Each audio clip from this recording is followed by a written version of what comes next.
right, to make it simple, when I got to Portland, Oregon, my sister said, hey, well, your brother-in-law does he's a contractor, so you're gonna have to do some construction, get your hands dirty.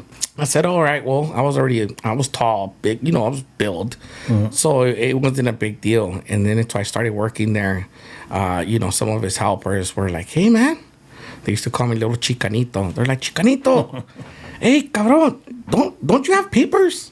Didn't you go to school? What are you doing here? So it was kind of like a reality check, and at the same time, I thought they were just trolling me, like they were just kind of teasing me. But as I went through the days and the weeks, I saw that it wasn't really that. It was more like them saying, hey, we had to cross the border to come here and fight for this, and you guys that are born here, taking this for granted? You're listening to Musings with Morales. Brought to you by Dialysis Education Services. Welcome to Musings with Morales. I'm Morales, and have an interesting topic and interesting guest for you all today. Saul Lopez, a culinary artist, chef, entrepreneur. I'm sure there's a few other titles out there that we'll discuss today. I know you're a father, kind of a super dad type. So welcome, Saul, to Musings with Morales. Pleasure, and it's an honor to be here. Like I mentioned earlier, this is the first podcast I decided to jump along. Yeah. I just felt it was time. It was time for somebody to hear a little bit about me and see where it goes from here. But thank you for having me. That's awesome. I've known you for about 8 years now, 2016-ish, 17 maybe. I know I was running a nursing home at the time, and was introduced to some of the beautiful meals that, maybe not these specific ones at the time, but some of the meals that you were offering to. At the time, I was actually much more into physical fitness. I think you were kind of somebody that was niched into athletes and different sort of fighters and things like this. So, let's kind of go all the way back and let's just learn a little bit about Saul Lopez, where you're at now and kind of what we should expect to see from Saul Lopez. Ooh, you know what? I think this podcast is going to have to go for 3 days if you want me to explain to you from beginning to where we're at right now. But obviously, I'm 40 years old. I've been doing this for 22 years in paper, probably 25. I was already doing an ROP program in high school. So I'm born and raised in Bell Gardens. Once I was in high school, I was academically a good student, you could say, but I was still doing some, having some bad habits. I was a so-called tagger, enjoying the streets, doing life, right, just growing up. And while I was in high school, we had to choose an elective, and I figured, hey, what's easier than cooking class? At the same time, you get to eat, right? But who would have thought that something like that was going to change my life, which it did. So during that time in high school, we were in charge of feeding the athletes, like the football players. Okay. So every Friday, it was pasta day. And at the time, we never understood what was really happening. We just knew that we had to do bulk pasta platters for these football players. So there was some sort of design behind what you were... Correct. So it was already volume cooking, I'd sort of say. And it was kind of fun because I don't know if I was passionately into it, but I think maybe because I had the coolest friends in the class and some of my girl crushes in high school, that it kind of made it fun. But the point was we learned how to cook little basic stuff, and there was a program where if you signed up to feed the football players and stuff, they would kind of help you stay at an A grade. So obviously they saw something in me, and they would say, hey, Saul, why don't you volunteer on Friday and feed the football players? So then obviously it wasn't an ROP. It was more of an elective class than ROP, which is the beginning stage of having a job during high school. That's where I was able to kind of make a choice of either to go into like working at a Subway, things like that. But I chose to do more of retail. So I did the Citadel, the whole nine. But at the same time, I was still taking food and nutrition, and then it went from food and nutrition 1-2 my sophomore year, then food and nutrition 3-4 my junior year. By my senior year, I was already taking cooking class, like the advanced one. So from there, obviously, I was already academically doing good, but obviously I was on a different route when I was going home, and something needed to change where you know, at that time, the choices I was making were very poor, where I was getting in trouble with the police and stuff like that. It got to a point where, you know, my mom was kind of not losing control, but she didn't know what to do with somebody like me. With that being said, Problem child, huh? correct, yeah, the black sheep, right? At that point, as I was about to finish high school, since I was on probation, the judge had asked me what I had planned doing with myself, with my life, and at the same time, he gave me an ultimatum. He gave me a couple of choices. And this is an emotional part for me. It's not like I'm gonna cry, but this part changed and put me where I'm at right now. The choices were either joined some type of the military, like Marine Corps, Air Force, something like that, or I moved to Portland, Oregon, where my sister was living at that time, or I actually got locked up. So the choices were there. You either join the military, you move to Portland, Oregon, right after you graduate high school, or you go to jail for violation reasons. Yeah. So obviously, you know, I turned back to my mom. My mom was like, "Hey, I'm these options are actually coming from me, and choose one, because two choices out of the three I support, and the other one I don't, which was going to jail." So she said, "Hey, if you don't want to go to the military, you're going to Oregon, or else you're going to jail, and these are your choices." So obviously, I started getting involved with the going into the military. I actually did. I thought I was gonna. Yeah, I thought I was gonna go to the Air Force. So I started going to the offices that they have, and they started telling me, showing me pamphlets, and then, to be honest, I started getting cold feet, and one of my friends told me, "Hey, you know what? They can't do nothing if you don't pass the test." I was like, "Well, what do you mean a test?" They're like, "Yeah, you're gonna have to take a test. It's like a written test, and they're gonna ask you a lot of questions. They're gonna see where you're at mentally and all that." I said, "Okay, you know what? I'm gonna do that." So I did. I took the test, and then once I took the test, obviously they reached out to me and they said, "Hey, Mr. Lopez, it looks like you purposely failed the test. You're academically You're just answering the complete wrong answer. Correct. They're like, you're academically doing good in school, and these are like pretty much Rudimentary type of stuff. tests for dummies kind of thing. Yeah.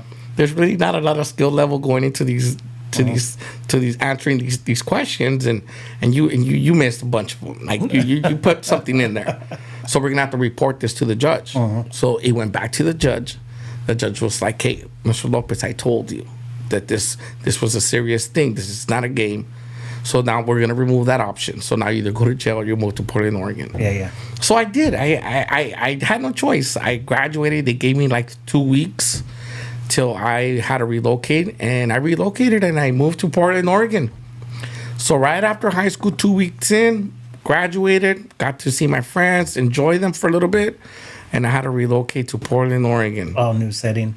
And that was the purpose, was you were in an environment that was, you just couldn't keep yourself on the right track, or? Correct. I enjoyed it. I know that's it's something very hard to confess, but I never I don't really have any regrets. I enjoyed my childhood. I think I lived a good life, and I don't know. I guess maybe I didn't see what everyone else was seeing, but I from what people used to tell me, it's like they were like, we didn't think you were gonna go very far in life staying in the streets of Bell Garden. So need for intervention, and you had the intervention. I mean, where we're sitting today, it seems to be a success, but was it an instant success where you got out to Portland, you kind of like, you got something, some groundwork as far as, or direction towards where you're at now?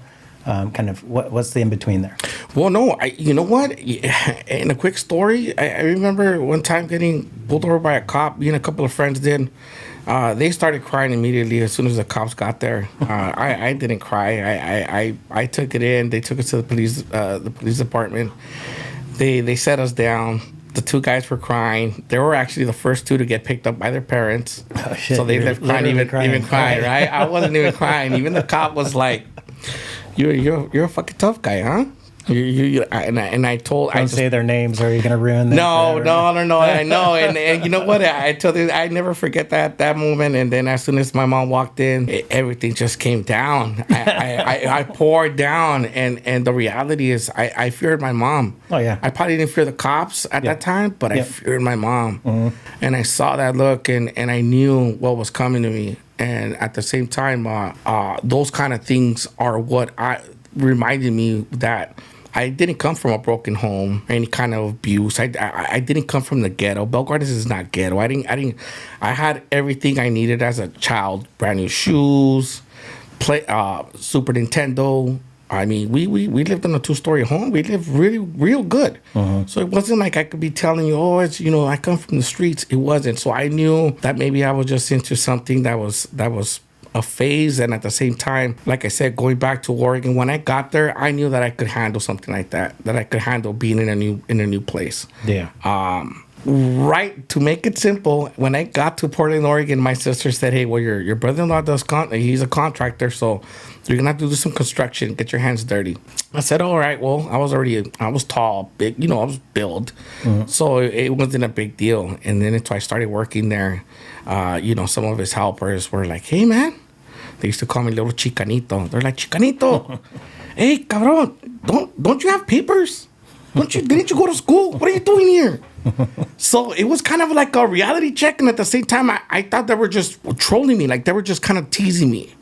But as I went through the days and the weeks, I saw that it wasn't really that. It was more like them saying, hey, we had to cross the border to come here and fight for this, and you guys that are born here, taking this for granted, and you're here working, killing yourself when you got paper, you're bilingual.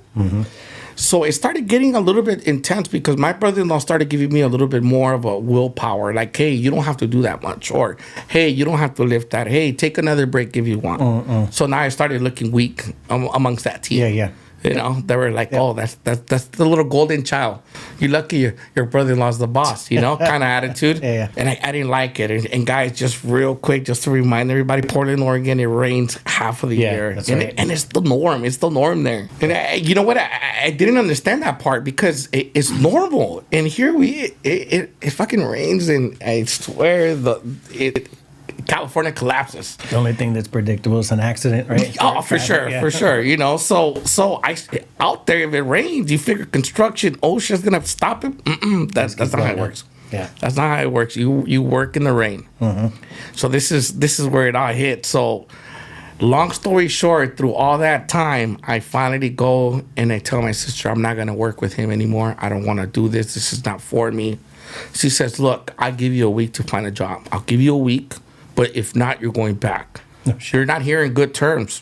Mom explained to me what you were doing out there. Yeah. And I'm keeping peace with you. So you're gonna do something whether you like it or not, right? If not, straight up, she was like, if not, just get out of here.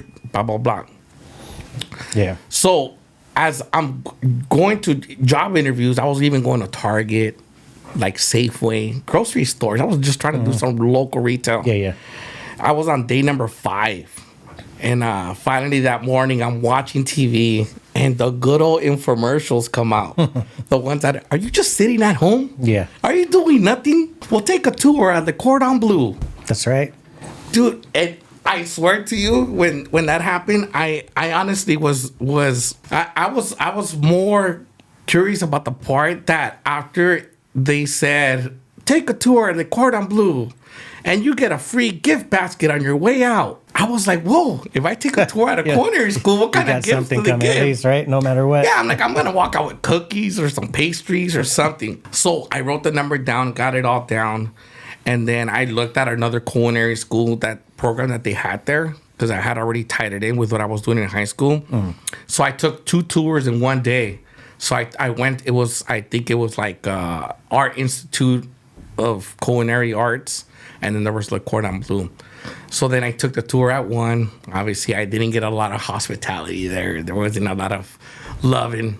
So then I'm walking to my second tour, and that was it. I think if I explained to you how my tour went, you would be shocked because I didn't see any Latinos as I'm taking a tour. Really? And they're walking you down the bakery department, the butcher department, the grocery store that they have in there. They had an international cafe. They had a bistro. They're walking you down everything, and you still got to do academics. So you still got to do English, math, things like that. So they're giving me the full on tour. So I'm watching, and there was no Latinos, and I'm wondering, like, wow, this is elite. This is something big. Maybe it's not for me. And right before my tour ends, they turned me into financial aid. That the tour ends at financial aid. And then financial aid, there's really no one in there. And I'm wondering why it's so empty in there. So the lady comes up to me. She's like, oh, how you doing, Mr. Lopez? Did you enjoy your tour? I said, yes, I did.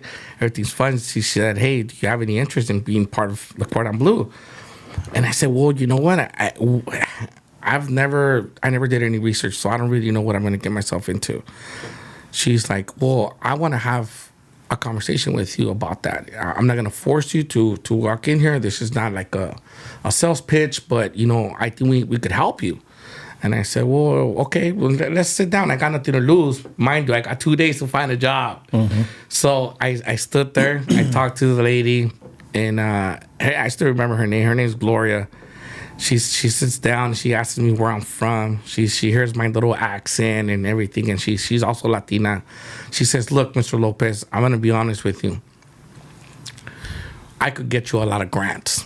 I could qualify you for a lot of grants. I don't know if you know what a grant is, but, I could help you get some financial support to come help you on this adventure. It looks like, you come from a low-income family, blah, blah, blah. You're here by yourself. It's adding to it.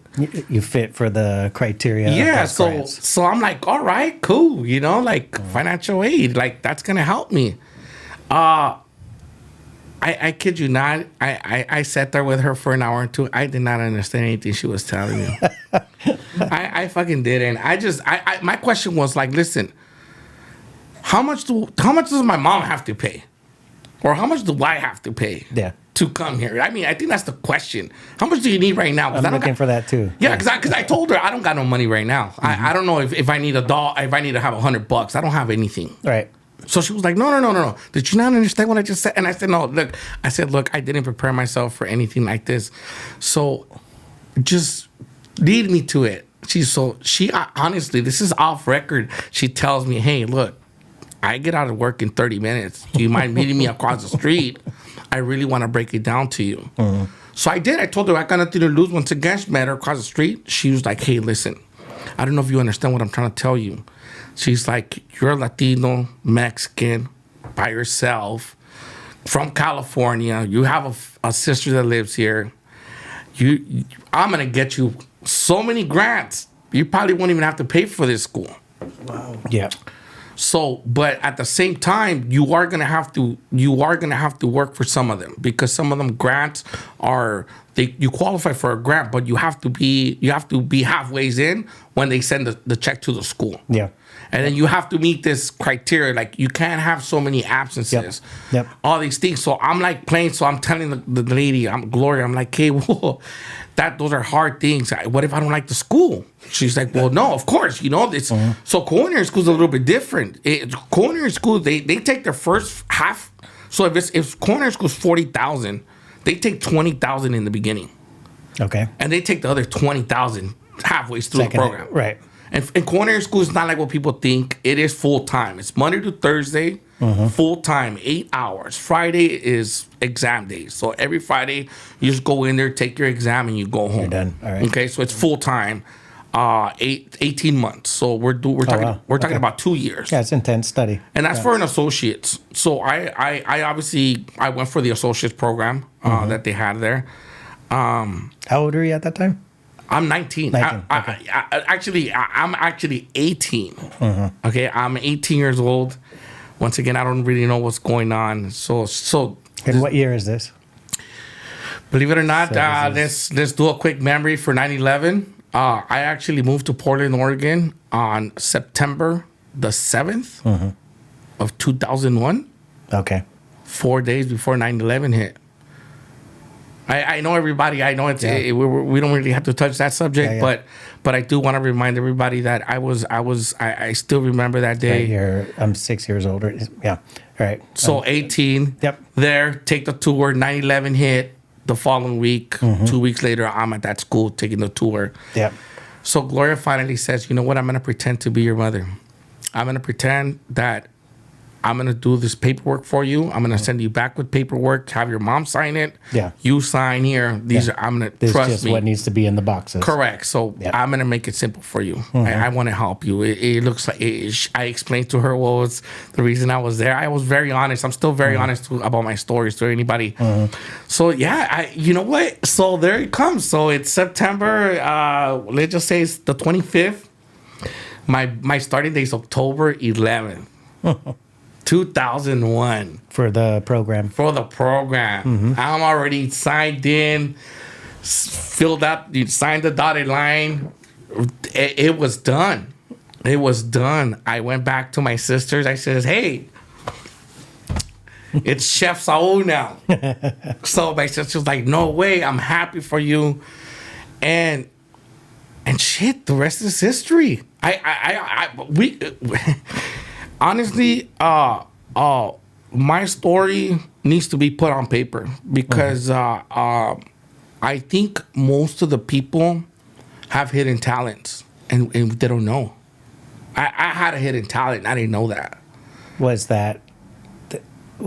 Yeah. What exactly is the hidden talent? The hidden talent was that I'm a cook. I fucking enjoy cooking. And when I say this, is I tell people to this day, I'm not a chef. I'm a cook. And people are like, "No, you're a chef." I say, "No, I don't do schedules anymore, and I don't do inventory for a restaurant." So we gotta change your. So what's your Instagram, man? My handle is @ChefTunes. Oh, okay. So we gotta call it what? Cook Tunes. Yeah. You know what? Please do, because I honestly, that could be a little bit offensive to half of this culinary world, because To call chef or cook? no, you know what? I think the word chef, it was more of an alter ego. People use that, and right now it's being abused. And when I say that, people don't realize what it takes to be a chef.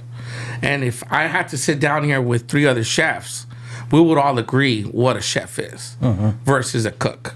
And at the end of the day, most chefs, they all start just like we all do. When you start in this industry, you start in the deep fryer, right? You're deep frying mozzarella sticks, fucking nacho chips. You start there. It does not matter where you come from, what school you went to. And then you go on to the next station, which is obviously, what would be the next stage? Saute. So there's a gauntlet to go through before you become what? Like, and because I'm not familiar with all these terms, I've watched some of the chef shows, but so there's 2 levels of a high place: an executive chef and a sous chef. okay. Okay, and then under a sous chef, we got seven cooks. Cook 1, 2, 3, 4, 5, 6. Cook 6 is waiting to take my job away as a sous chef. And the sous chef's waiting to take the executive chef role. Okay. Right? So there's only 3 It's ways. like the strings in the orchestra. It's a chain of command. There's no other way to get it there. Right? You want to be cook number 2, you start in the appetizer, you train yourself to be cook number 2. And then from 2, you go to 3, which is obviously, and I like to point this out because a lot of people don't realize when you go to a restaurant what's really happening. But to be honest, you don't even start as a deep fryer. You start as a prep. I should say you start as a dishwasher, but I'm not, because every cook, every chef, everybody will sooner or later be a dishwasher. But you start as a prep guy, and then you go to a second level of prep, because one of it's cold prep, one of it's hot prep. Then from that, you go into becoming an appetizer cook, and then from that station, you jump on to being a helper to the next station, which is maybe saute, which is where they do all the pastas, sauces, jambalayas, fried rices. It's all pans. Then from that, they might have a wok station. Then you got to go to the wok station. And then you might have to go, which is the garde manger, which is where you have all the salads and desserts. Okay. Once you could do all those 5 stations, then you go to the big boy station, the grill. Right? So mind you, when you go to a fucking steakhouse, that grill guy's under pressure. There's no such thing as There's a lot of wastage, right? Or There's could no be such wastage. thing as waste. Yeah. There none, 0. Okay, that guy's dropping 50 steaks. He's probably once coming back. And when I say that, That's crazy. I mean, you don't understand. Like, demotion is quick. I mean, I'm thinking about 50 steaks, and then like when you're supposed to, and I'm rookie, right? Like I throw it on the barbecue and make it black, right? And I'm good. But when you're supposed to flip it, you know, how much, what is it, rest time they call it? Correct. So yeah, it's like a super science, right? And like, is timing of the essence, time and motion is a big factor to that, like how fast you're moving and how on time Correct. you are. So obviously, ticket time is the word they say. Ticket time is where it needs to be. So obviously, most of the time, a cook will know that a steak medium rare is going to be an 8-minute tops, cooking 4 minutes on each side. Okay. With that being said, that guy has to coordinate with the other guy making pastas. Make sure that the pasta guy doesn't bring that pasta up to the window Right. before that steak's up. Yep. Because it needs to rest. Right, so there's a symphony there. There is such thing. So all that you see on TV, on shows and all, it's real. Yeah. Okay, the fucking screaming part, even worse. Okay, I mean HR has tried to change this industry, but it's not. It doesn't work that way. It doesn't. You can't. So the grill guy is the main guy. He's really the guy that's leading that line, which is that's what we call it. It's all like that's the linchpin. Correct, because think about it, Mike. You order an appetizer, and you might say, "Hey, I want to put my full order in. I want some spring rolls, and then next I'm gonna have a Caesar salad, and then I'm gonna want a medium rare steak." And, you know, my wife's actually, she's going to want an appetizer, but she wants that appetizer to come out with the steak. Right? So now remember, you're controlling this flow of timing because that's how you want it. So when the server drops the ticket, the first thing, there's 3 printers. All these printers come out. The tickets come out. So someone's leading that window. So the guy's like, hey, Tommy, don't fire it. Don't fire it yet. You got to wait for me. I'll call you. I'll get back to you. Okay, boom. Yeah. So now they have something like that. Now we have an expo, which works on the other side of the window that controls that flow. Okay. So the cooks don't have to be fighting each other. Yeah. So expo stands for what? Like expedite? Or? Yeah, an expediter, pretty much. He's the one controlling the ticket times, the tickets, the order, the flow. He's kind of, like a pusher. Yeah, pretty much. He's like the mediator between a cook and a server. Right? He keeps us from not fucking fighting each other. Yeah. So it's moved. It's advanced, but so anyway. So you know, going back to the whole thing about the cooking. You know, when you're done with school, that's the hardest part, because you come out thinking that you went to culinary school, you know it all, but everybody knows that when you go to culinary school, you're only learning science, physics, and how to fix something that's sour, bitter, salty, and fucking math. That's all you're getting out of this school. You are learning classical sauces, like all that. I'm obviously French trained, so I pretty much come from a French background. I'm very proud of it. I think to this day my knife skills, no one could touch my knife skills. I have fucking perfect knife skills, and that's something that we learned at the school where I very pride myself for. Till this day, everywhere I go and eat, I look at cuts and everything, and I could see who's running the kitchen back there and where they're at. So there's a lot of things that you learn, like proficiency skills, how to butcher, how to fillet a salmon from a whole salmon, how to cut a steak. So you're learning all these techniques. You're really not going there to learn how to make a jambalaya or a paella. I'm sorry. Yeah. You're learning in the I guess the threads and the fabric of the whole process. And it sounds like kind of where you were going is like you learned all these things, and then there was a moment where when you come out of school and you have to now apply, execute, kind of develop your own brand now, because it sounds like you've got a corporate background, I mean, when you talk about all this process, the different parts of the line, the 1 through 6 plus the Sioux, and then the whole hierarchy, that sounds very corporate. Since I've known you, I don't know if you've been there, but it seems like you've been on a different pathway. And again, this is kind of where I met you, but I followed you on Instagram from day number one, and time and time again, I hit you up because you make me hungry, man. And then you also make me think about food as a source of fuel, food as a source of wellness, as a tool. But I'm going to admit that watching some of your posts, you also make me hungry, and then go I can't do that one too often. And I think everybody should follow your page, because it's you want to go. You seem like the ultimate foodie. You're posting everything that you do, and you know all the street foods and stuff like this locally. I'm man, I gotta go there. Correct. You know what? Once again, I'm telling you, we would have to take 3 days for me to break down what I've done with my career, because I went through a lot of trolling with a lot of people that I went to school with, including people on social media asking me how is it that I'm a chef creating these what do they call them? These meal preps, hard boiled food, and all this shit. And I went through. I already went through that, and I don't even need to break it down to them, because financially, it pays the bills. Proof of concept is there. Yeah, I mean, I've known you long enough to know that this is not a waste of your time, and introduced it to different people, including some of my family, all validating man, this is not only something that.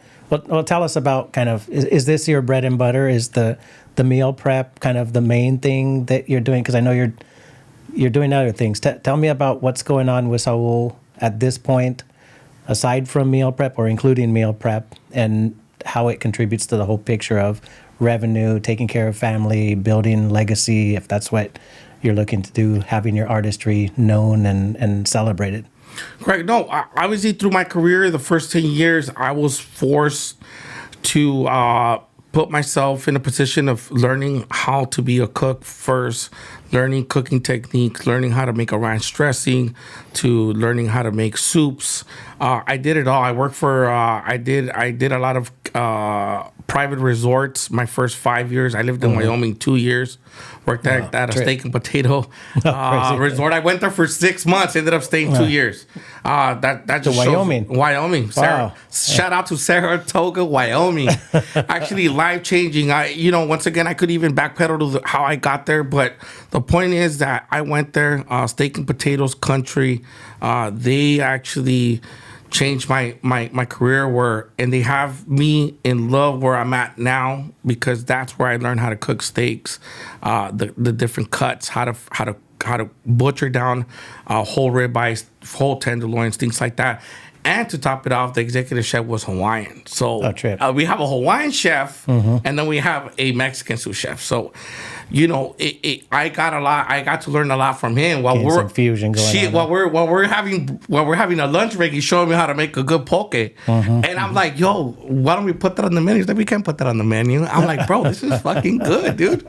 So, anyways, I did a lot of resorts when I came back to California, because I once again I jumped on from there. I came back to California. I was really just trying to get a little bit of this homesickness away. I wanted to see my family, my friends. I already knew that mentally I was at a better state of mind. My career was already taking off as far as growing. So I came back here. And, I have to bring this one up. I actually ended up living in Lakewood, California. And I used to live across the street from Lakewood Mall. And I remember... not too far from here. No, not at all. I remember looking for a job, and I said, you know what? I'm going to temporarily work at Elephant Bar Restaurant. I remember that place. Right? It was across the street. I had nothing to lose. Remember, I'm coming from Wyoming, so I'm bringing... South Street?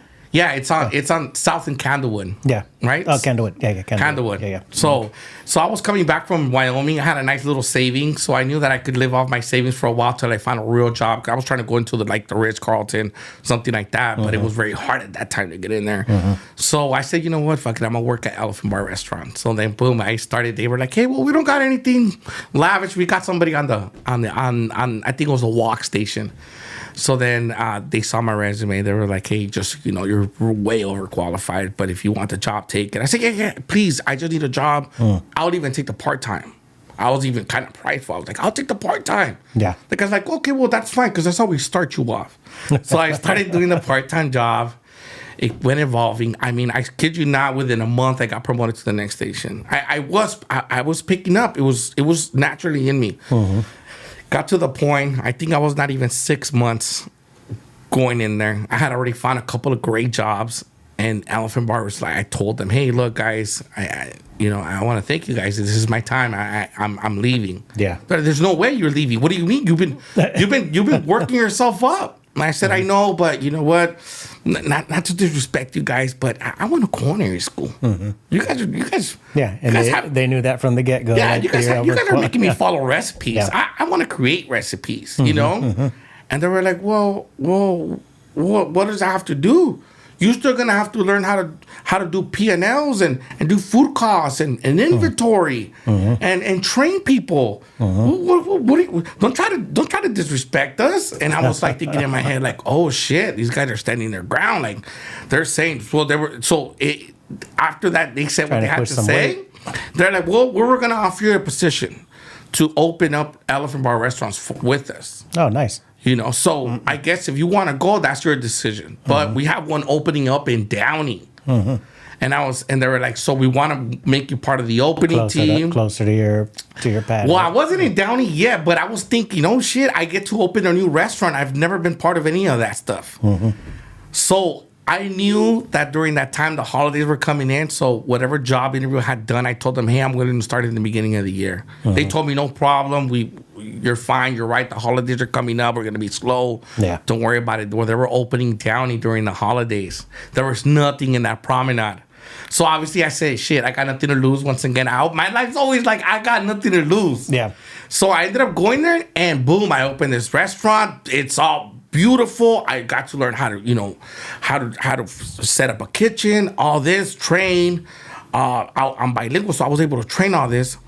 So guess what, dude? I ended up staying with them for like 5 years. Oh, damn. I opened a bunch of Elephant Bar restaurants in the Midwest, oh, really? East Coast. So that was a national. So I was a roadie. I didn't even know that they had like a whole franchise behind them. They did. They were actually pretty big. They come from the Carroll's restaurants, Okay. the Carroll's family. Yep. And just for the record, people don't know this, but they didn't go out of business or nothing. The family. So I was just gonna ask. The CEO passed away, and then the second in command, the person felt that it was gonna change the dynamics. They didn't want to go into like becoming a what do you call it, like a open bag style of restaurant, since everything was being made from scratch. So I think that started changing everything, where I think at that point they said, okay, we're not going to open anymore. But what happened to me was that I was a roadie for 4 or 5 years with them, living in hotels, and they would give me room and boarding, because sometimes they'll be like, okay, you're going to stay in Toledo, Ohio for 6 months. Yeah. And we're going to wait to open the next location. Then you go to there. Then you go to St. Louis. So then I was doing that. So then imagine they already in the back office, they already said, hey, we're not going to open anymore. Yep. So now I'm stuck. So they literally put me in a position where I was going to be stuck. So I ended up being in Chicago, the last place I was with them, and that's where it all changed. I had a change in life in Chicago as well. So then I told them, hey, thank you guys for these beautiful 5 years. Once again, I learned all the stuff, what they had called me out on, P&Ls, food costs, labor costs, all that. I learned it all. Yep. I had it all there. So I did. I worked corporate. I worked for a corporate chain, Elephant Bar Restaurant. How many restaurants were there in total? How many did you open? Yeah, I think they had, I think they ended up having about, let's just say 20. Okay. I opened maybe a dozen. That's crazy. And that was on a going back and forth thing. I would even go into Henderson and help that location, and then go back. So I've heard that restaurants are one of the hardest businesses to run from an operational perspective. Any lens on that? What's your feeling as far as an operator of a restaurant? Does it kill your time? Does it consume it all? I mean, once again, if anybody asks me today if I want them to be part of this industry, I will tell them, fuck no. And I say this with the utmost respect, just so anybody knows, anybody that wants to be part of this industry, anybody that wants to do this, there's no days off. You got Monday off probably. That's it. Okay, remember, Mother's Day is a Super Bowl of this industry. And with that being said, it's a 3 to 4 day thing, because you prep for 2 days before Mother's Day. It's Mother's Day. The next day, you come in and you clean the shit out of the kitchen. So there's a seasonal flux that's correct. So you're dreading May. Once May's coming in, you're fucked. That's crazy. You are, and I mean, you're not gonna get a what do you call it, a reservation. No. And you know what? And back then it was like that, and we all knew nobody could do it. And just to answer the question that you asked me, what's the hard? That what made my career so hard was the fact that in order for me to get a bonus was cutting labor. Right. So we have an army of 10 cooks. You gotta create a margin. I mean, ultimately, you gotta, yeah. Right? You want that bonus? Well, you got a team of fucking 10. You got to finish off the week with 7 of them. Yeah. So that means that you got to start getting your hands dirty. So are you saying that you were more you were bonus just strictly off the budget and how you spent money, not how you made and then marginalized money? Correct. So it had nothing to do with it. No. The restaurant made more money. That had nothing to do with our salary. Yeah. Right. It's just about expense. When you're a chef, your bonus is your raise. So you're working off that, right? Gotcha. Mm-hmm. So even at that, so that's where I'm going at in my career. Mm-hmm. I started working, I did corporate dining for another 8 years. I worked for Aramark. I was working at the High Towers. I was working at Neutrogena, Edward Life Sciences. I actually got to work at Nickelodeon, Burbank Studios, Boeing, AT&T. So these were all this is a totally different industry. After I went from Elephant Bar, I came back. I started doing catering with a lot of catering companies. Okay. I was on call. So out of the operation, the machine of a restaurant, now into the, I don't know if it's safe to say, like a pop-up, where you go places, you bring in for corporate events, things like this. Correct, and we call it volume cooking. Now cooking. Yeah, now I'm cooking for fucking 2,000 people at one shot. Yeah. So okay. it's you're doing volume cooking. So catering, one event's 500, the next event next Saturday is 2,000. Right, corporate dining. What I did there, it was like just say there's a cafe. Well, let's call it a cafeteria. That's what you guys call it, cafeteria, right? And then you work there Monday to Friday. So you're able to come down from the 11th floor, go to the cafeteria, get a coffee, and then let's see what the cafe's selling. Yep. I mean cafeteria. Yeah. Right. So then it was kind of back then. It was kind of like the perception about a cafeteria was like it was like cheap fucking food, like hospital food, right? So obviously, when I started being part of this industry, that was the objective, is to remove that from being a cafeteria to a cafe. Okay. So then, obviously, that was the goal. They were trying to hire qualified chefs that could come in there and transition a menu, or not even that, create a menu that people could feel that, hey, this is as good as eating at a restaurant. Gotcha. So within that time, you're kind of working on your experiences, whatever you have. I was never ready to become an executive chef for corporate dining because there was a lot of talent in there. There was, as people say, there's the big head honches of culinary schools, like Cordon Bleu, Johnson and Wells, and CIA, Culinary of America. So I was meeting a lot of these people from CIA. I knew I was from a top tier school, but I was more worried about, I hope this guy from CIA lets me learn a little bit of him. So I was always trying to learn. Trying to be a sponge, huh? Yeah, because to this day doesn't. So while I worked for all this corporate dining, it was beautiful because it was Monday to Friday from 5 a.m. to 2:30 p.m. So it was Monday to Friday. I mean, mind you, this I don't know how to say. I don't want to say market. This concept of cooking it's unheard of. No one ever knew that there was a Monday to Friday when you become a cook or a chef, right? Corporate dining was probably even introduced late because maybe like Los Angeles Times, they probably said, hey, you know what? Because I think this was the trick. All these corporate companies said, hey, how can we keep people inside the building during lunchtime? Yep. So they built cafes. Why? Because they keep them in there. That means they get to shop talk with their coworkers. That means that they're strictly More productivity. Yeah. right. They're talking about work. It's like shared space, shared food, yeah. Correct. So then they ended up doing. They started coming out with a lot of that. That's why I guess in culinary school they never talked about it. I got introduced with it through a third party. Somebody told me, hey, look into this job. Once again, guys, every time I change, I'm not gonna lie to you. I think I started back with $18. So at Wyoming, I was probably in a salary of like $60,000. I went to Elephant Bar restaurant making $16 an hour. You know, so I mean, I was taking like these major pay cuts. Yep. But I was always saving from the previous one because. Remember, you only have Mondays off, so you fucking save everything you make because when do you spend it? Yeah. Right? Yeah, you're busy. Yeah. So I was always making a thing. It's one thing about working hard, right? You don't get a lot of time to spend your money, huh? No, well, and we'll talk about where I'm at right now and why I get to do the things that I get to do. Yep. But once again, I went from corporate dining, and then I got to learn a lot of things as far as working with higher end technology to create wontons. So now in this industry, I started working with equipment. Like there was dicer, cutters, there was a fucking mandolin. Is that to where you can process food faster? Correct. It's like instead of slicing with your knife, 200 pounds of onions, there's a machine that costs $2,000. You just put it in, and that machine slices it for you. Yeah. At the cut that you want. Yeah, so you save on your labor costs. So correct. Spend on your technology. Save on your labor. So mind you, I'm learning different shit all the time through every career path that I had. Long story short, right there on that one, corporate dining.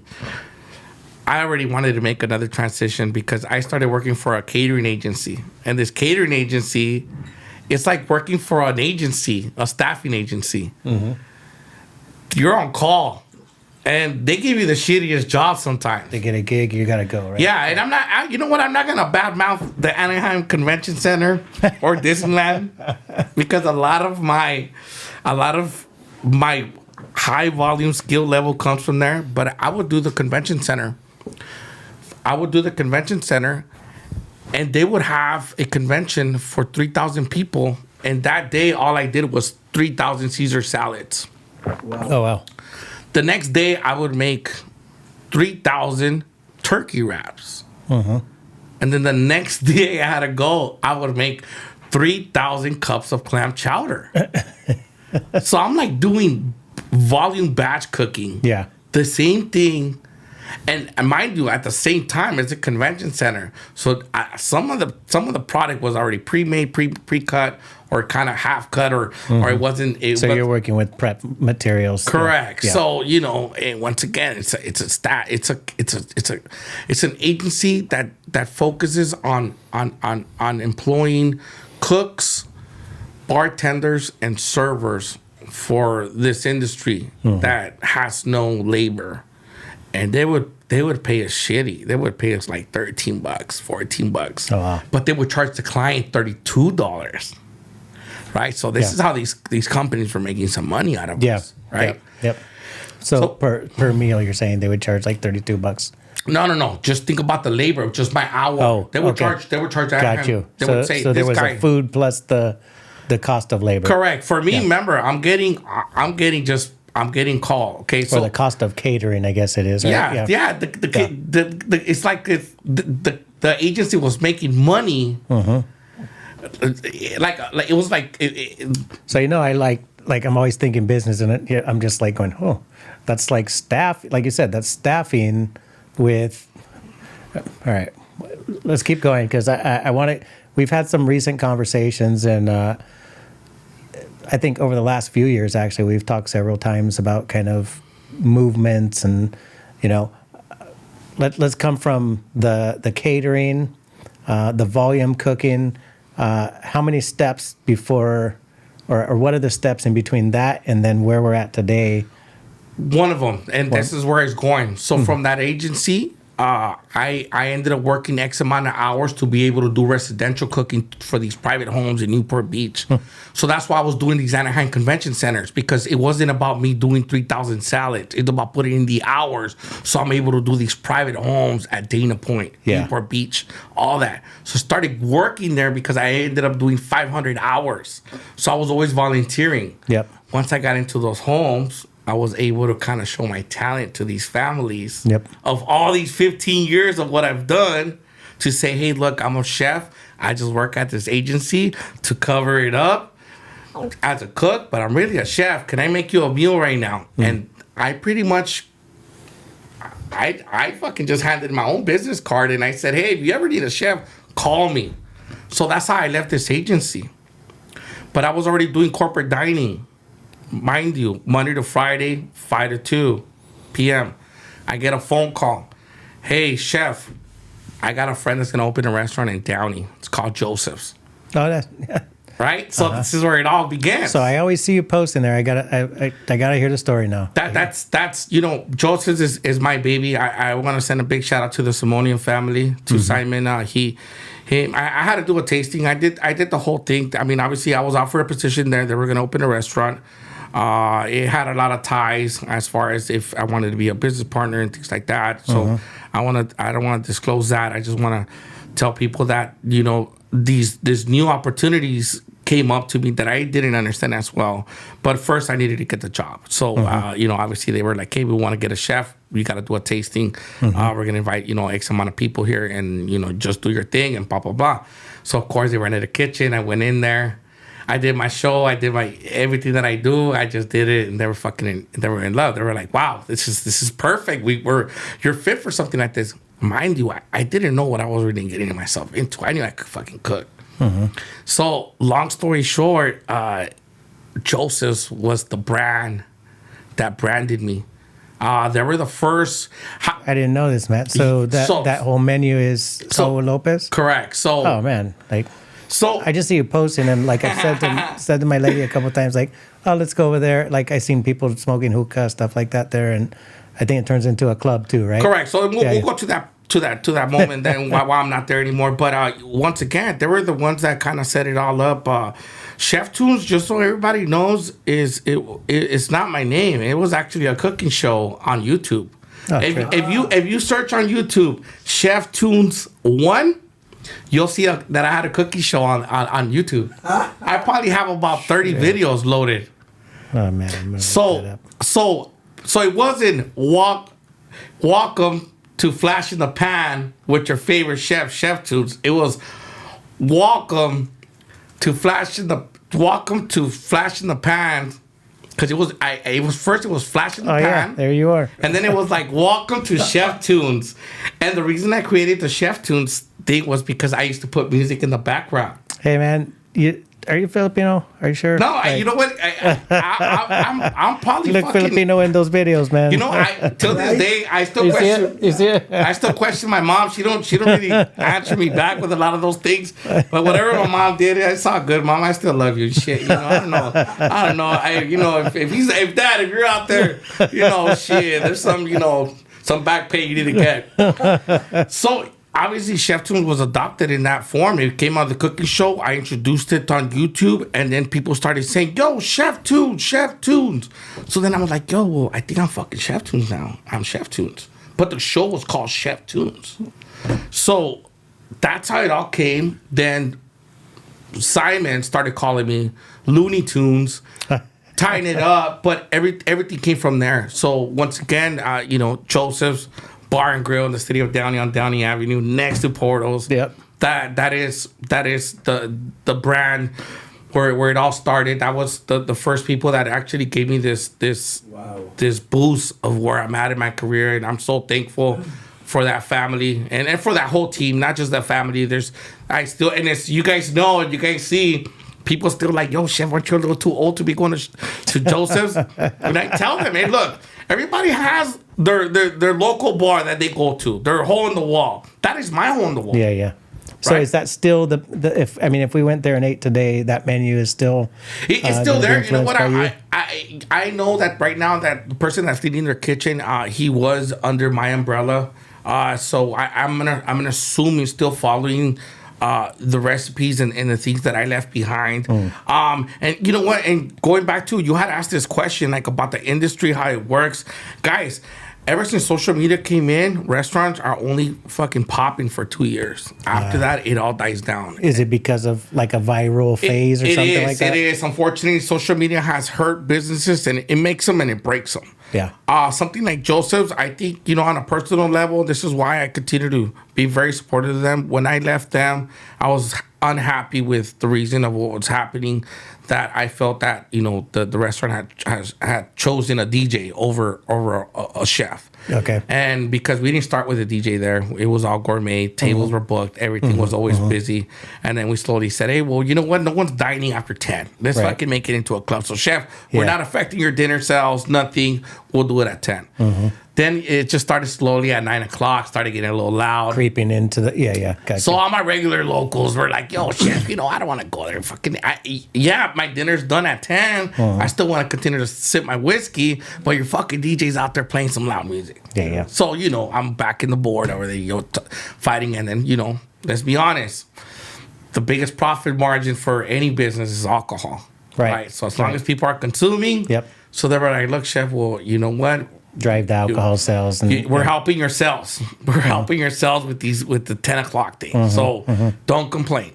And then it just kind of went from there. It didn't. It's not that it went downhill, because it actually went uphill for the restaurant. No, I hear it. I want to tap into that, and I want to acknowledge a couple people that are commenting right now. Luis Sanchez, he's shouting out. He was, his guy for the meal preps. But let's tap into that kind of that feeling, because there was a change from, I guess, the culinary artistry, or the way that you felt about the delivery of. Well, I want to ask you, like, what's food to you? Like, what is it? Like, what makes it such a passion to you from the days of high school to where it's, we can maybe kind of say it was a hobby at that time, because it was an elective course, and it's like, you said you could hang out with some of the ladies in there, and so it was kind of like a little hobby, right? But it turned into this thing to where you're actually willing to make pivots, right? Like from coming in, creating a menu, creating a brand in a restaurant, to where it's starting to change from, I'm assuming this is why, from what your vision of it was as far as the delivery of what you're creating, and to pivot and go another direction. So what's food to you? You know what? That question to this day, I actually, I've been having trouble trying to explain to people that this is not a passion. I think for the most part, I feed off the attention, which this is where it's going at. There's a lot of chefs out there with very good talent, major talent, and no one really knows about them because they like being behind those walls. I knew that I wasn't that chef. I knew that I wasn't. There was a minute where I wanted to make a transition and become a general manager, because I actually enjoy being on the floor, talking to guests and all that. Even though I knew I could cook, it was very hard for me to understand that I was supposed to be behind closed walls, So after being everywhere in my industry, and I saw pre-made food, hard-boiled food from scratch, then volume cooking, and then finger foods, and then food platters, I started being convinced that you don't need to be making a beef Wellington to be known as the baddest chef out there, right? Even to this day, my boy Jose, I owe him his beef Wellington, but everybody's like, yo, I want a beef Wellington. And I'm like, why? Why the fuck you want me to put a steak, some puff pastry? Shit, I can make something better than that, I think what ends up happening in my industry is that you need to choose from the beginning what you want to make, what you want to cook, right? And there's a lot of chefs that just stick to Italian, and that's it. They only know Italian. Only, that's it. I went from different from different cuisines. I worked for P.F. Chang's for about a year. That was another story. But I worked for P.F. Chang's for a while. Obviously, Elephant Bar was like more of an Americana cuisine. It was like American food with a twist of Asian food, Mexican food, and all that. The Wyoming was steak and potatoes. All the catering was all like fine dining finger foods. Obviously, pre-made food from the convention center, all that stuff. So I got to see a little bit of everything. Never once I was convinced I wanted to do Mexican food, little alone because I knew that I came from that. So I was like, I don't want to do Mexican food. There's no way I want to do that. And you know what? To this day, well, not to this day, but maybe 5 years ago, maybe I want to say 10. I want to say 5. Mexican food was not where it's at right now. All right, this has to be thrown out there because now everybody, I mean, there's a lot of major restaurants right now, you know, doing this Mexican food. I'm not even gonna drop names because that's just free promo, and I'm not gonna do that because I honestly feel that you know to the end of to this day, I go to the best taco spot and they're not doing queso tacos, they're not doing ribeye. They're not doing nothing like that, you know. And these are classical tacos. And if you go to Mexico and you take people to these taco spots that we're giving all this fame for, they're gonna be like, "Hey, that's not a classical taco." Yeah. So we're bastardizing what authentic is to what's new age. So right now these millennials have done new age. I support new age. I fucks with new age cooking. I like it. I'm trendy, so I stay with trends. So what I knew I wanted to do was I didn't see classical Mexican food be brought up. So I had thrown everything away, and I said I'm gonna learn how to make Mexican food with a modern twist. And that was just the presentation wise. I still to this day try to stay focused on the ingredients. So in regards the part about how did you know you like to cook and all that. I think I've never thought about whether I'm a good cook or not. I think it's the steps of when I start cooking that create these great recipes, because nobody knows that when I start cooking, I sit down for 20 minutes, I put on the music, and I true story, it's a fact. I prep with only Spanish music. Only. So I gotta say, like, you can see this whole experience on your Instagram. Like, I again, you make me hungry, man. Like, so it's like the music, and I want to say it's a 50-50 mix of kind of like meals that you've prepared here. What are these, by the way? Correct. So guys, so real quick, just so you guys know, I had told Joseph, say thank you guys for the experience. I'm gonna start branding myself. I'm gonna do something. I feel like I am a brand. I'm gonna sooner or later be picked up by somebody. Paco's drooling. Somebody's gonna pick me up. Someone's gonna say, "Yo, chef, I need you to come over here and do something." Guys, while I was waiting for that moment, a mother reached out to me, say, "Hey, I have diabetes." The doctor reached out to me. He said, I need to eat better. Can you please help me? I got this person. They want to charge me $200 for 10 meals. I said, "Oh wow, $200? I can help you with that. You can help me with that." So obviously, this is what happened. So the diabetes created this. Man, I went from one client. It's hard to hear you anymore, man. No, and that happens all the time, bro. When the fucking food comes out, everybody just shut up. The diabetes got me where I'm at right now. So that lady, I went from her. Oh, my coworker wants in. So then I jumped in from her. To a third person, and then it just came going down the ladder. So as I'm looking what to do as far as with my career, I started getting into this, and then it went to 5 clients, 6 clients. Well, tell us more about that. So, I mean, I'm not sure if I ever told you what I do. Like my career has been, it started with, or I should say it was seeded with, and started with clinical experience with people who need dialysis. They have kidney failure, right? Number one cause of the need or kidney failure in the United States is diabetes. So then we go down this line, and you've kind of shared with us that you grew up in a neighborhood that, like, you had to be taken out of the environment for some other reasons. But quite often people in those same environments, was this somebody from the neighborhood like that we're talking about? Yes. It's all local. Since I came back, it was local. Yeah. So look, if guys, if you guys go on my Instagram, you could backpedal. It's gonna take you a while, and you could see the transition from 5 years ago, 6 years ago when I met you, to where it's at now. I've evolved. To this day, even no matter where I'm at with these meal preps, I keep enhancing them. I've been blessed to say look, I'm gonna be honest. There's no competitor out there, and there's a lot of people that do what I do. I'm gonna tell you why there's no competitor. Out of my 50 clients, 40 of them are in a 5-mile radius. Shit, there's enough for everybody doing what I do to eat. Right. Equally. Right? So if I'm from Downey, I'm gonna say 25 of my clients are from Downey. Right? And the other 25 are randoms, which are also co-workers from the people I deliver to. It's your local network. It's your community. Correct. So to this day, I'm a one-man show. I've always been a one-man show. So I shop, prep, cook, clean, and deliver. Well, tell me about nutrition here, because I know you talked about like your training, and there's like a flavor here, there's a presentation, but in relation to like diabetes, right? And I know when I sought you out, it was like, hey, these are a certain amount of calories, and like, what are you trying to do? At the time, I was probably trying to gain mass but lose fat, which I could still probably, I couldn't afford to do right now. But what's in these ones here, and what are the options that you look at for helping people through their journeys of whatever they're trying to do? Correct. So the nutritional value primarily comes from the vegetables and the carbs.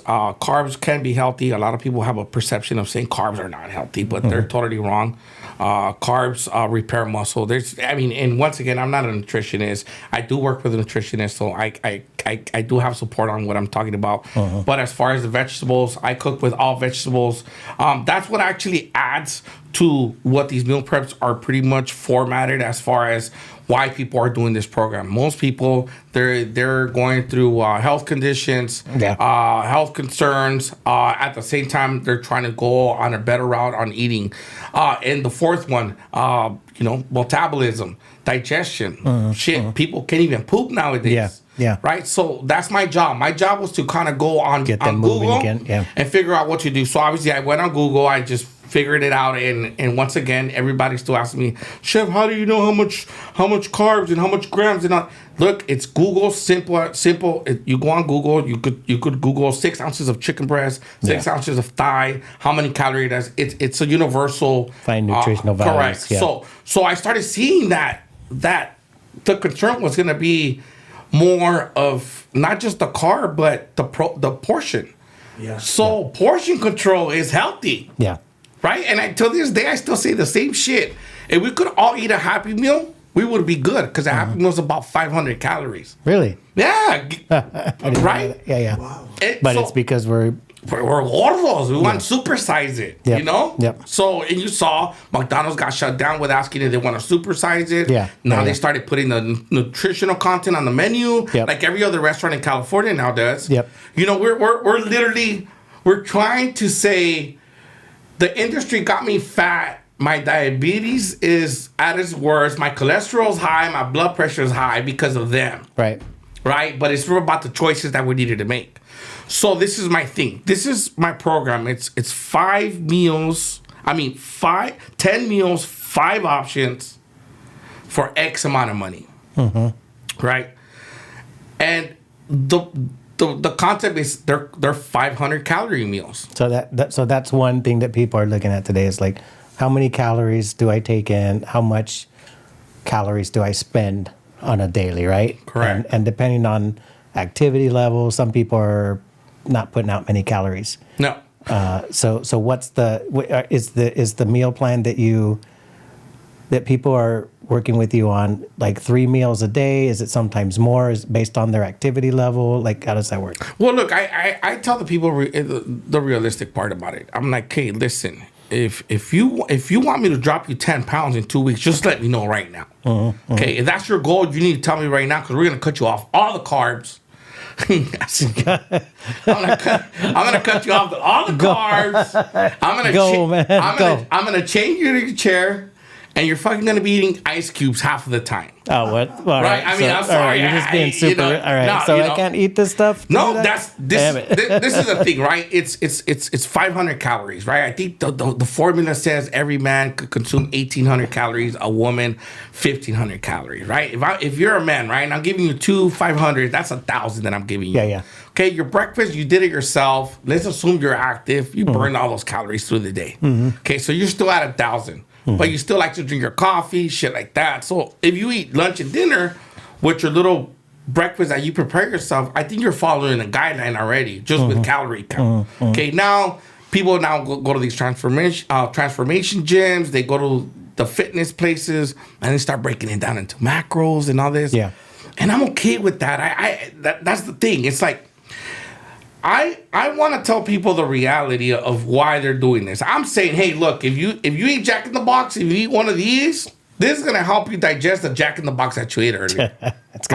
Get it moving, right? It's because look, this is a sustainable program, and and I'm not even bragging about the protein yet, because that's where my culinary background comes in on the protein and the sauce. This is salmon with a Korean barbecue sauce. This is a carne asada, but it's unflavored with a spicy and potatoes and bell peppers with a little red chili paste. Then we got some chicken, dark meat meatballs with white rice. And I think this one, see, no rice. This one's just broccoli, peppers, right? So that's what I do to my clients. So I have no set menu. It's called a chef's choice. All you do is you turn in a list of the ingredients that you either don't want or allergic to. That's right. I remember doing that with you. Remember? So you just tell me, hey, chef. You kind of mixed up these options of the carbs in there. Different type of carbs too, right? Correct. So yeah. So there's primarily, at this point I'm kind of moving to 6. But where I'm going at is I tell people, look, listen, I'm the chef. You're the eater. Just tell me what you don't like. Let me create something and entertain you. Right? At the same time, you eat with your eyes. So let's be honest. I mean, does this shit look sexy or not? Yeah. Right? Yep. The biggest problem that I think a lot of meal prep companies have is that they allowed themselves to be judged by a written menu. And I don't care what people think. Oh, chef, you should have a website. I understand all that. I understand people should have things like that, but I also think that takes a lot of control of where I want to be as far as my career, the days I want to work, how much I want to work, and at the same time, allowing them to go back to tell me what they like to eat. Because if I put a menu, I guarantee you 2 or 3 out of the 5 options, people are not going to find scrumptious. Yeah. They're going to be like, fuck, I don't want fucking meatballs with sweet potato. And I hate bell peppers. Hell, you know what? I don't want that. So, chef, send me 4 of the steaks and give me 4 of the salmon, right? So now they're getting these. I'm thinking they're happy because they took 4 of each. Yeah. So now you're eating this every day. 4 options, right? You're going to be like, you know what? I got tired of this. So that's why it's got to stay kind of living. And I know I followed like one of the so I gotta say, like, watching your posts, you post a lot when you're shopping. You're with your daughter, like you're having good times. It seems to be kind of like a bonding moment for you when you're doing those shoppings, and you go into places where you're getting like, well, I think there's a warehouse you go to that I always see you posting, and then some sort of produce connection that gives you like the best. The produce plug, gotta give a shout out to the produce plug. Yeah, I mean, and I think that's like gold right there, like just having a plug for. Well, tell me about that. Like, how important is that to have that kind of connection? So this is the reality about where I'm at, and thank you for asking that question. A lot of people that they say that I need to build a website and all that, little alone, you should see how many people in the East Coast say, "Yo, for 110, 10 fucking meals, you're selling yourself short, bro." Out here in Miami, we're selling 10 meals for 190. Minimum. You need to come over here. You need to do it here. Right? New York, same thing. Everybody, I get people, yo, chef, how do you do it? How do you control that food cost? That's exactly why I'm still relevant after 8 years of doing this. people don't understand is that when I tell them that there's no set menu, it's in reality to help them. Because now that you mentioned the Produce Plug and Jetro, the store I shop at, I shop with weekly ads. So my job is to download the ad flip, go on every week and see what Stater Brother has on special. Okay, that protein's on special, boom. Jetro, I go in there, hey guys, what do you guys have on special this week? Oh, you know what? We got an overload stock of ribeye. Boom, let me get 2 ribeye, you know. So I'm literally shopping directly with all my clients. I'm always working with them. The Produce Plug, same thing. He'll let me know, you know what, we got overstock on this. Do you want to take a case? So that's part of your, that's part of like that dialogue with the East Coaster of like, how do you do it or why do you do it? It's correct. Because you're working direct there. You're looking for those specials. I'm only shopping at specials. And you're passing that along to the people that are looking to you for help with weight, diabetes, fitness. You know, I got to ask you, because you mentioned New York on that last run. East Coast, you just took a trip to New York. Tell me about the trip. I mean, let's get into it a little bit, because it was pretty big stuff. It is. You know what? Once again, these meal preps have taken me to another level.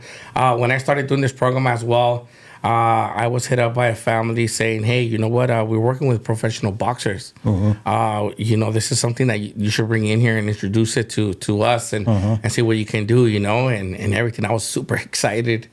And I was showing it to these boxers. They were like, okay, well, they look delicious. Yeah, and I got to eat, and the other stuff is not like I can imagine. Yeah, that, so they were like, yo, well, you know, how about another glass over here of some... There we go, man.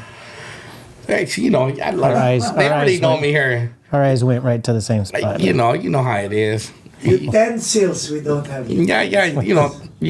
Salute real quick. Sorry, guys. It was delicious. Anyways, so I got introduced to a boxer. He looks at me. I look at him. I'm ready to tell him how much it costs. And right when I'm going to say that, they pull me to the back door like, hey, y'all, sorry, we forgot to mention that we're looking for a sponsorship.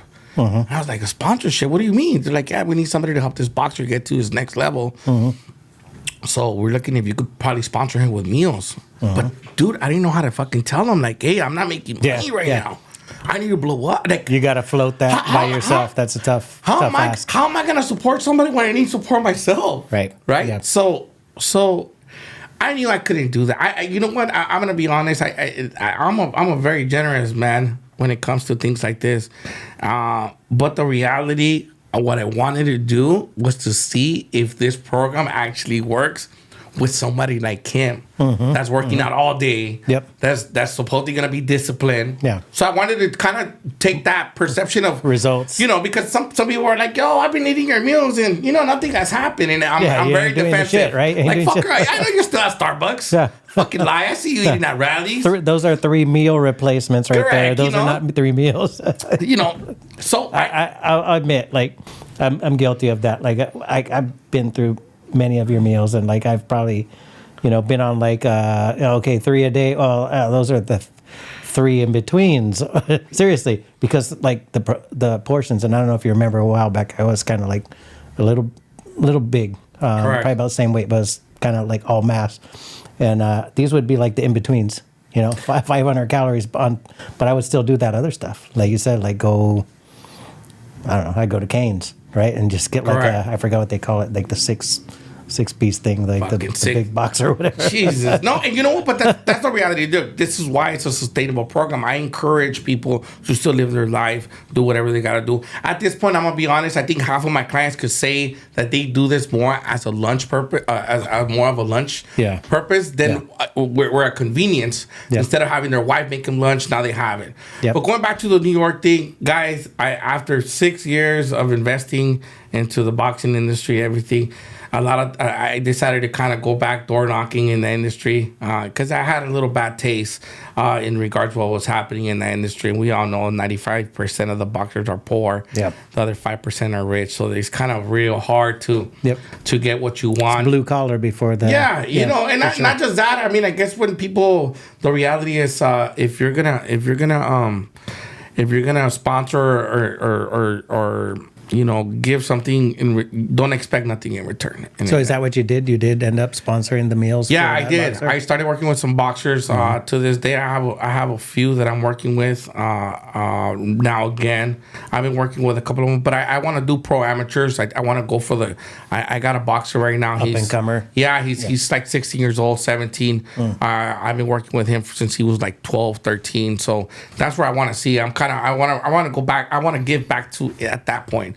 These professional dope, boxers man. are That's admirable for sure. yeah, it's because you know what? At the end of the day, these professional boxers, and not to judge them, because everybody lives a different life, and I understand now at this point what they go through, but they're not disciplined. It's very hard to find a disciplined boxer, because we all know that they're still gonna go eat Jack in the Box, like you just said, right? But I have a boxer that I know that. He doesn't fuck with anything else. Is this while you were in New York? Correct. So Arnold Barbosa, big shout out to my boy Arnold Barbosa. He was out there fighting. He had his fight. He ended up winning his fight as well. So that's dope. Yeah, he got good results in regards to the way he was working himself out, getting ready for these fights. Like any other person out there, there's always things to work on, and I'm sure he feels the same way. But he's climbing the ladder. He's maybe 1 or 2 fights from a title shot. But going back to him, Arnold's very disciplined. He doesn't drink. He doesn't smoke. He doesn't even eat out. Nothing. When I'm talking about discipline, I mean the guy's so disciplined. He was. I was flying into New York just for pleasure, and he knew that after eating organically all my food for the whole entire camp, which is about 10 or 12 weeks, he knew he couldn't fucking go back after weigh-in and go eat at a restaurant. It's gonna destroy your gut. A lot of liability there. Yeah. So he said, you know what, chef, I don't want to take that risk. Why don't you fly in? I'm going to take care of you. We'll set you up. We'll go from there. He ended up just even more. I mean, other than I've been working with him for years, he said, you know what, chef, I think moving forward, I need you all year round. For all of his movements. Yeah, as if now, that's where we left off in New York. So anyways, he flew me in, got me Airbnb. He gave me, some petty cash. He said, hey, go shop. I want you to also cook for my family, for all my friends, my corner, everybody that's there. So is it this type of meals, or is it correct? So something else? No, the beauty about Arnold is that he never once said, hey, this is not good enough for me. Arnold knows that he trusted the process and the concept. He knows that once he was getting closer to the fight, we cut him off carbs out of all the red meats. So there is. So I still continue to educate myself, guys. I'm not just making whatever I want. I know what people could eat, what they can eat at certain points. But once again, when he went up there, every boxer, once they do their weigh-in, so they do their weigh-in at 9 a.m. on Friday, right? They fight Saturday. So that Thursday, they some of these boxers, I mean, they don't eat nothing. Yeah, spitting and starving. Yeah, they're starving themselves. They're dehydrating themselves. It's just bad. Arnold didn't have to go through any of that. Oh, that's good. He still had, he still. He watched it. Yeah, he still watched it. So things were that. But so he came in at his weight. He didn't have to drop weight. No. He came in at weight, and then did he put on some weight afterwards? Or well, that's where it gets beautiful. So most of these boxers do their weigh-in. The first thing they do after the weigh-in, they rush to a diner. Boom. Yeah. So you double up on your meals at that time. Yeah. So they go into the fucking diner, and now they're ordering like, let me get the lumberjack slam, double pancakes, extra potatoes. But that's not what he did, right? I mean, he said, I ain't fucking with none of that. So he said, after my weigh-in, chef, I'm going to the Airbnb, get my pancakes, get all this ready. I made it all from him. From scratch. Yeah, so just maybe increase the portion or something. Correct. Like that. So I increased the portions. I give him some snacks. He likes to eat his parfait with dark chocolate granola, frozen blueberries. He also likes his cut up strawberries. So he had a menu. I like how he's very disciplined at the same time, demanding, where he knows what he wants. So he said, hey, this is what I need. This is what I want. So he made me, then he obviously took a break, came back, and then I did the lobster pasta. He's a big lobster pasta fan. So I made him one. Once again, I went from the Airbnb, got a Uber. I Ubered it back to his hotel. I made something enough for the whole team, which is a party of 25. That's pretty cool, man. So you, with the boxing side of things, and I'm not sure, maybe there are other athletes in your clientele as well. But in the boxing side of things, you had this opportunity. You found like service in that opportunity, and that like, hey, we need some sponsorship. Like there's an up and comer or up and comers maybe. You did that. You provided that service and that charity to those boxers. And at this point in your life, now you're getting flown around the country. Who knows? Maybe out overseas and at one point, because you have to go with these fighters so that they keep their gut right, and they are able to keep a weight through their training camp, make their weight, and then put on a little bit of extra weight before the fight. Hey, when you look, let's be honest. Job security is fucking great because everybody got to eat. Yep. Right? Everybody got to eat. So just imagine this. If you were to become rich, Oh, I like that. just imagine what kind of amenities or luxuries you would like to have and add to your life, right? Imagine if you're just sitting there bored and you're like, you know what, I'm fucking craving some langostinos and butter. Yep. Hey, as corny as it sounds, he just has to ring that bell, ding. No, that's I pop badass. up, I'm like, yo, what do you need? And so I know you took some trips overseas as well. I just went to the Philippines, I don't know, a month and a half, 2 months ago. And that was one of the things that I saw as a differentiator in kind of where you're at in life is like some people there had like cooks and maids and drivers and things like this. And to me, like you said, like the food was the one that was like the best food I ate there was from the cook of one of my good friends. I went to restaurants and hotel restaurants and stuff like that. The best food I had was from one of his cooks. So I think that's a great luxury in life, like you said. And then to say that if you're trying to achieve things through what you're putting in your body, which I think we all should be, and I kind of want to dive into that a little bit as far as there's athletes, there's the lady who says I'm diabetic and I got myself here through kind of what I'm putting in my body, and I'll control it from here on out with what I put in my body as well, right? What's your take on like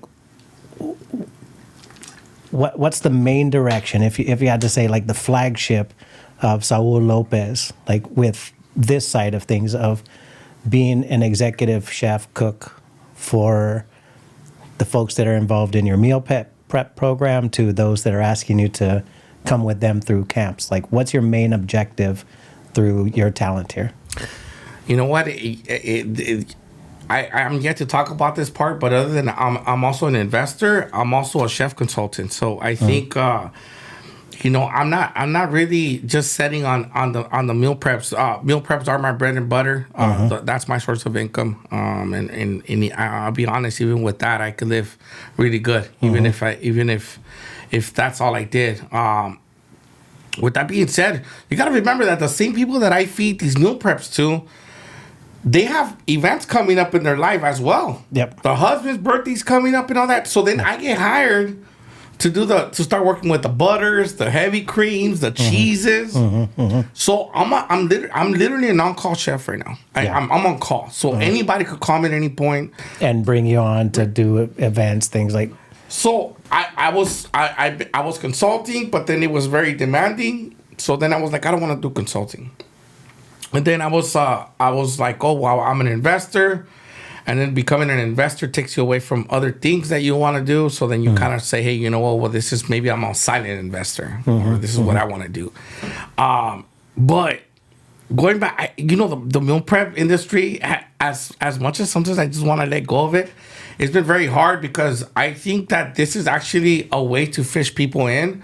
Where if you say, hey, man, this guy can make a fucking meal prep taste this good. Yeah. There's no way this guy can make special request a good type paella, of thing.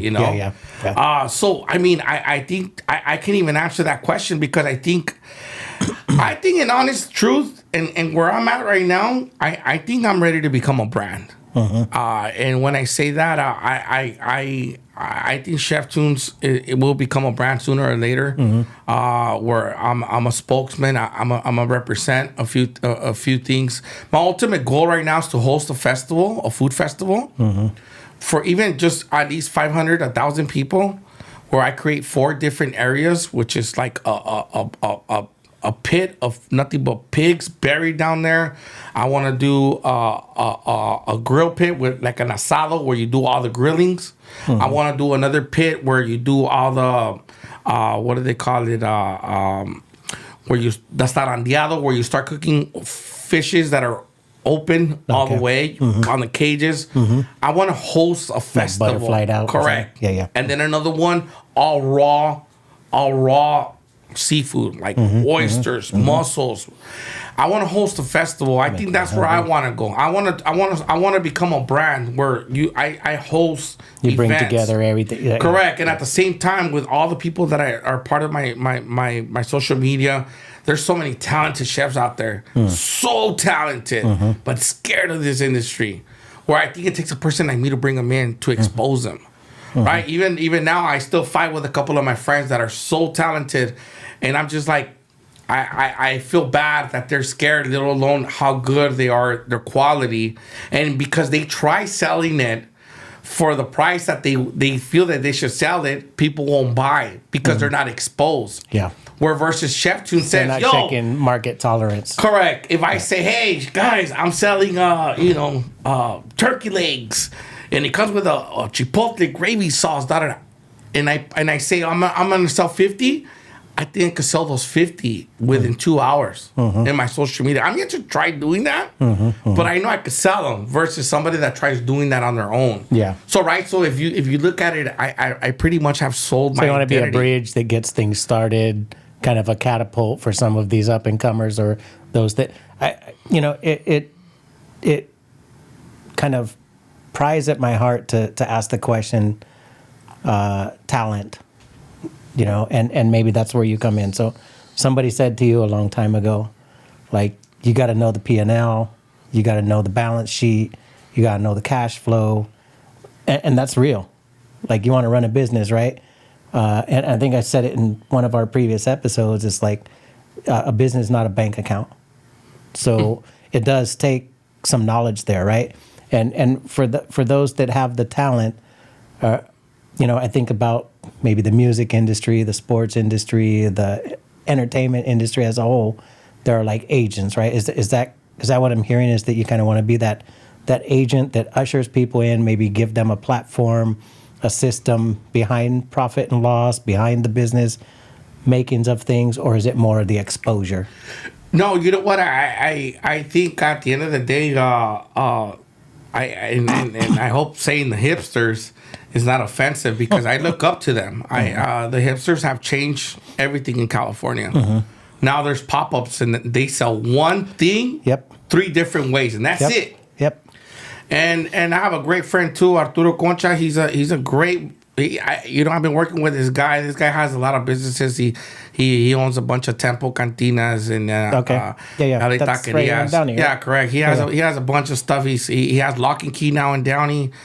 This guy. So one of our good friends here, Dr. Anthony Becker, every time because he's here in Lakewood, Bellflower area, he always, hey, let's go Tempo Cantina, right? Always. I think he's like a celebrity there, but pretty sure he probably knows your buddy there. Yeah. So and this guy was like, "Yo, Saul, like, you know what? Like, you don't. I want you to learn to make money. I want you to learn all that. We already know you can cook. Yeah. Okay, just get off that. Yeah. Okay. I want you now. Everything that you have, let's put it into something. Yeah. And when he says let's put it into something, he's like, let's make the most simplistic menu we could possibly make, and sell it. Don't worry about something duplicable. Don't worry about fucking working with truffles and microgreens and all this shit that you see out there. He's like, why don't we become the in and outs of things? Yeah. Right. So right now we're working on becoming that. At the same time, because I am infatuated with what I do with the meal preps, it's very hard for me to give somebody else a little bit of my time, and it's a little selfish, but if nothing's happening here and everything's good here and everything's going well, maybe I belong in this world. Well, it's definitely a bread and butter for you. It's definitely a needed. I like the way you talk about a local, kind of a local reach. Like you said, it's like, you're here in Bell Gardens or Downey, your closest or your clients, most of them are within a local proximity. And then when I think about like So I want to digress a little bit to what I think about all the time, and I need to think about it more personally. But what I think about when we're talking business, right?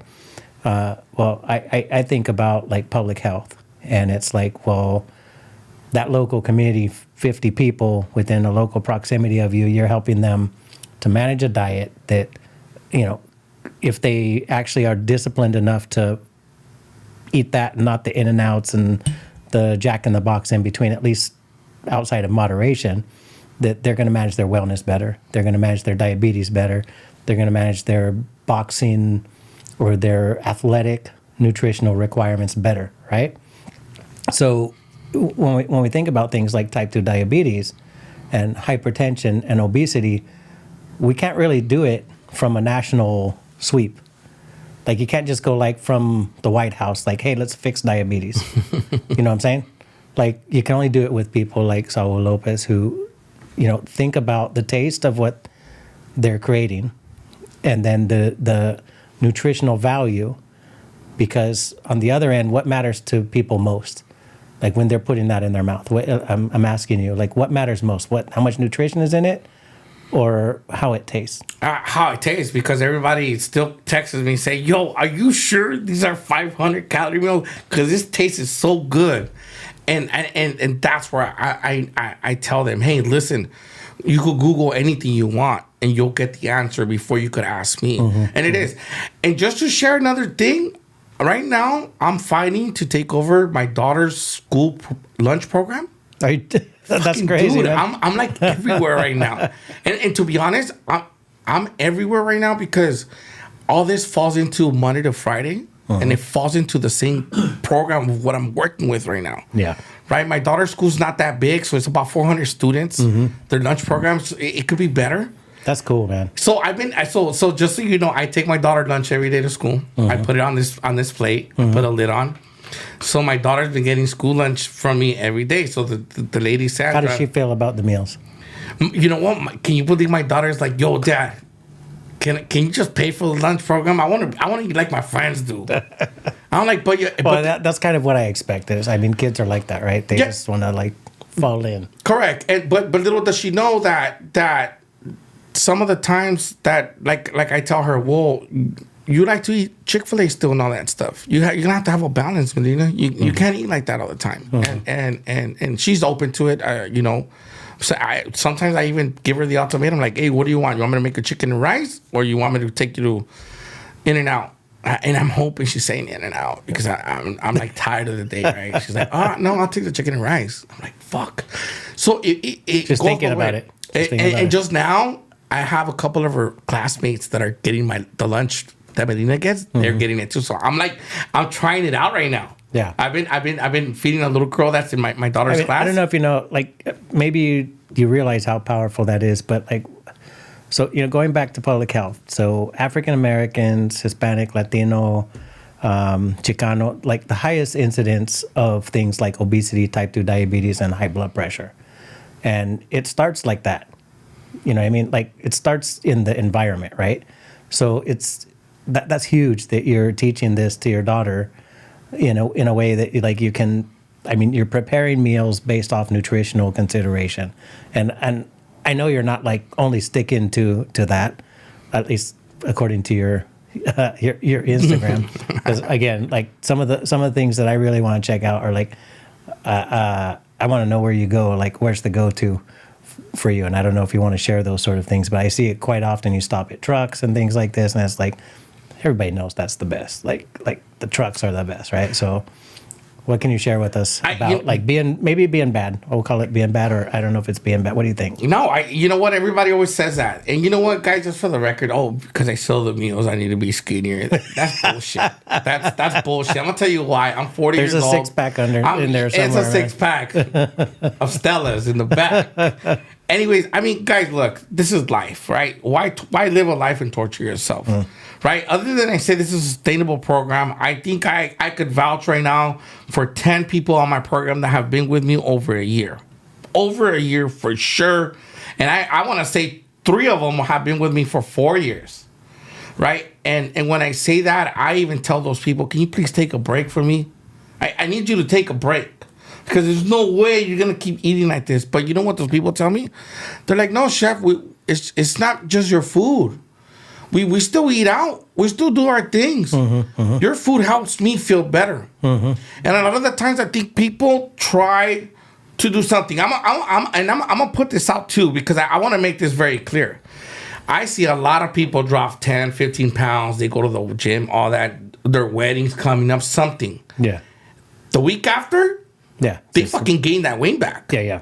Right? People do not understand that it's easier to gain it back. Right? So I tell people, look, just be realistic, Hard especially to lose, easy to gain. especially if you're fucking Latino. There's no way you're gonna walk into a household and they're giving you this. Yeah. Right? There's carnitas, pupusas, everything. So In abundance, for right? sure. So this is your question is, chef, you're always eating out. I do. No one really sees that. Hey, I could probably kill 6 fat tacos, but I'm only gonna kill 3. So you watch the portions even Correct. when you go out. The drinking, nobody. The actually not the drinking, the alcohol. And I enjoy that one. I'm talking about soda and all that. You know, I don't think I've ever drank more than a can of soda a day, if so. Now the last 10 years, I love soda and I choose wisely when I'm going to drink that soda. But those are the choices I make them not because I want to be healthy. I make those choices because I know I want to actually feel that I'm making changes that makes me healthy. Yeah. Right? If I think people have that so much fed into them, like, I need to lose weight, I need to do this, I need to do that.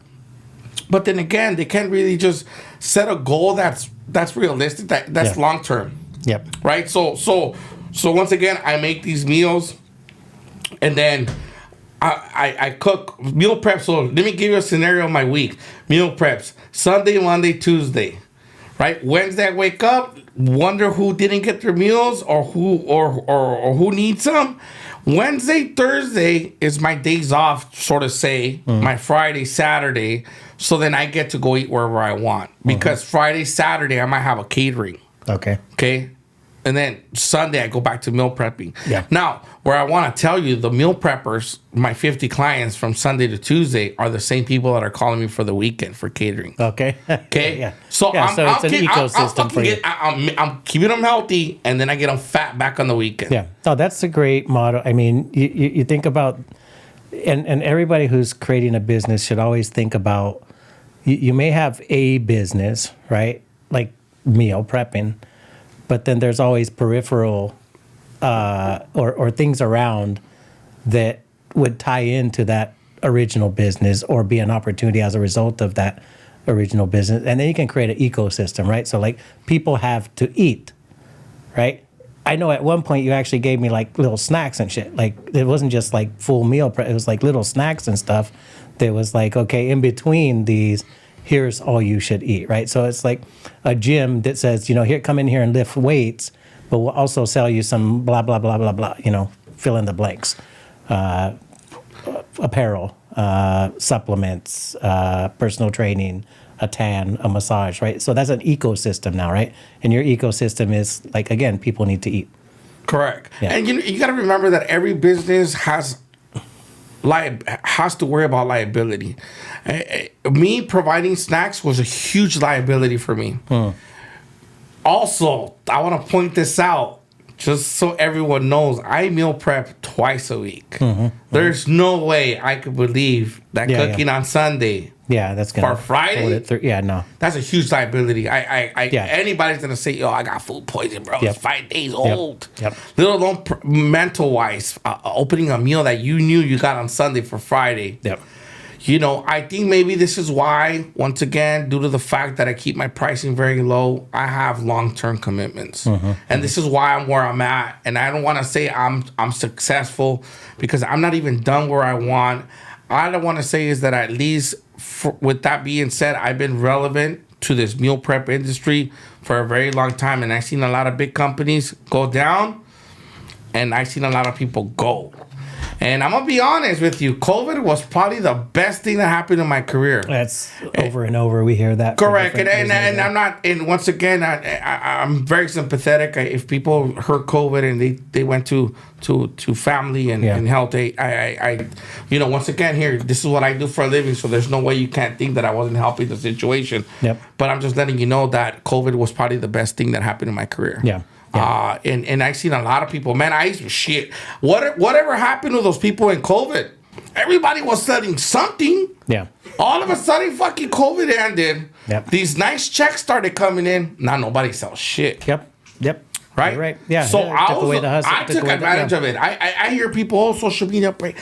I've done some stupid shit on social media. I'm not gonna lie, but at the same time, most of it has done nothing but great things for me and my family and my career. And I can't even. I mean, that we're here at this point for that reason. Yeah. Right. And everybody knows how I'm very productive and I'm very like to pretty much put out my social media. I mean, I guess if somebody was trying to kill me, they'll know where to find me. That's how active I am with my social media. Yeah, you're but right. Daily. I think the reality is I want people to understand how much dedicated and how much I'm into my career. Right. Yeah. I think people always think, social media is for a bragging point. If you look at all the pictures I have on my social media, it's food. I don't even like uploading the trips, all that shit. I put it on my story, but I won't put it on my thing. Why? So I don't want people to think that my life is based on that. And just to clarify, I am very happy and blessed to be where I'm at, where I'm able to take 2 back-to-back vacations. Yeah. And I'm ready to take another one in a couple of weeks back to New York. And that's because I work hard for 3 hours, 16 hours, 14 hours those days. And that's because I'm in control of where I'm at with my career versus people that think that they need to go work for the man. I think even school nowadays should be teaching this entrepreneurship. And going back to the hipsters, shout out to the hipsters. The hipsters, they have opened so many platforms. They're the ones that open the pop-ups. Yep. They're the ones that allowed street vendors to be street vendors. And till this day, I will tell people that elotero man, the guy that sells elote, is making 250 take home a day. So think about that person when you see them in the streets, when you say, oh man, they must be struggling. No, you don't know what's happening in their household. They're not working for nobody, regardless of what's happening economically and what they're hiding money from Uncle Sam. Man, we could go through some crazy conversation because it makes me think about when I was young and drinking in the bars and seeing a landscaper in the bar and like, holy shit, that dude got money. People don't know what entrepreneur, but also there's people don't know two sides of it, like how much entrepreneurship can yield, but also how much entrepreneurship takes, and it's multidisciplinary when you take that leap, right? Like you said, the P&Ls, the balance, things like this. So we're getting up on the evening. I want to ask, we've talked about public health. And I want to leave something for the audience, aside from getting to know Saul Lopez, aside from getting hungry, and then also kind of hearing some pretty cool accolades with some of your athletes. I think some other things happened over the weekend as well that we could probably get in a long conversation with. But as far as taking somebody home, you provide a service that is beyond I'm buying a meal, there's something behind it that is good for me, right? And from a public health perspective, people need help with that. Like I was watching something on, I don't know what social media channel today, but it was 2 ladies and they were cooking up spread. They were so excited about cooking up a spread, like jail style. Correct. Right? It was horrible, like what they put in it, but. What would be your advice as a culinary artist, as a chef, cook, all the different titles that we've went through, corporate, volume, meal prepping, athletic approach, diabetic approach. What would be your best advice to people on how to go towards, if I'm going to put something together myself, what should I be looking at? What should I be focusing on to put good stuff in my body that is going to, lead to longevity, lead to functionality, lead to a better quality of life. I think, if one thing I hear a lot about my program is people say, man, I didn't fucking like broccoli, but until I had yours, now I see what broccoli really is. I never had crunchy broccoli. I always had mushy broccoli, right? Because our parents tend to overcook things. And I think that's how it always been. Anything that was healthy was overcooked, badly prepared, and all that, right? Right now, I am ashamed enough to say that I never cooked with a crock pot. In the last 5 years, this crock pot has made miracles. And a lot of people still to this day, they could be like, yo, how'd you do that tinga? Or how'd you make that ropa vieja? Yeah, okay, that's where it came from. All right. It's the slow cooking. So look, bottom line, people, if you want to get into this world and you start off with a rice cooker, get yourself a crock pot. TikTok is probably the best thing that has happened to beginner cooks. Like, you gotta start giving us tips out there, man. TikTok right now, I that's where I go. I could make anything, right? I could make any kind of sauce, dressing, anything. If I just if I want to do a new pesto, I just go to TikTok and I look at it for like 10 seconds and I stop watching the video because I got what I wanted. Then you're ready to go with your own. Correct. So guys, for any kind of rice, you got a rice cooker. All vegetables, eat all the green stuff. Guys, this is the trick about good vegetables and how to keep the nutrients. Hard boil, we'll boil some water, salt it, drop the asparagus, the broccoli, the bell peppers, celery, carrots, drop it, let it stir while you turn around and you grab a strainer and a bowl full of ice water, come back, get the asparagus, the broccoli out, put it in ice water and ice it down. So it's called a blanch and a shock. People still tend to overcook vegetables. All those nutrients are completely gone. And then they're fucking soggy. So it's got to be locked in. That's why it looks army. That's why the vegetables look army green versus this nice crispy, bright green. So it's a blanch and shock. You drop it in hard boil water, turn around, grab your bowl, your strainer, in that process, 1 minute. Ice water, you blanch and shock it. Then you could set it in your fridge. Then if you want to saute, you could cook it there. If not, you could just eat it straight out of the boiling water, put it on the plate. And if you want to season it, you could always put it in a bowl, a little bit of olive oil, salt and pepper, toss it in the thing, put it on the plate. I think those practices, people, if they knew how to do that, they would already have good vegetables and then obviously a nice steamed rice. Palatable. It's more like you're going to eat it if it's... The fucking meat, you could do carne a jugo, chuletas, the way Mexican moms do it. It's not the protein that's making it unhealthy. It's the carb and the vegetable. Yeah, there's nothing in there. Guys, so let's take away from that. You can still eat all that stuff, but you also need to remember that those are the things that you need to look into. But once again, I think, we could continue and keep going. It's really always up to you to maybe bring back. We could touch on certain subjects, get back on several things, on techniques, things like that. The options endless. One thing that come to my mind, Saul, is, and I don't know if you do this, but you mentioned like the, hire me. So slow. Talk about your spread. One of the people in the audience, Teles, is saying that he is one of the best. Oh, you got a spread, a grape spread. Is that what it is? A grape spread, Saul? You got some sort of grape spread? Well, I think everybody always wants to highlight the side dishes. That's one of my specialties. I think fucking most of the time. You got to talk about that. Yeah, you know what? That's one of the things that I learned through the Anaheim Convention Center and all that. See, all the things that I thought I was just ashamed of learning. Those are the things that made me even put me where I'm at right now, as far as where I'm at, because a lot of people already taste a ribeye. They know what a salmon tastes like, but it's always the side dishes that take the fucking show. Okay, so somebody else want to know about the lentejas rellenas. Oh, see, you right? See, people fucking lentils. Man, I remember I used to dread that as a child, like having all that all the lentils and things like that. And now, you're able to. Now that's the shit. No, now you fucking go to a high-end restaurant in Mexico and their main soup is lentejas. Yeah. Right? And now their people are like doing like I saw it was like a lentil soup with short rib. And it had pepitas, which is like sunflower seeds, like a chili oil, and fucking I think like some type of cheese. And I want to go on a food run with you, man. Seriously, like let's go around LA and like just video this shit. I think right? Just be like, let's go see where all the hot spots are. And that's that. I mean, I think that's the best thing. I think for the most part, most people and this is another thing. I am so blessed to have the relationship I do.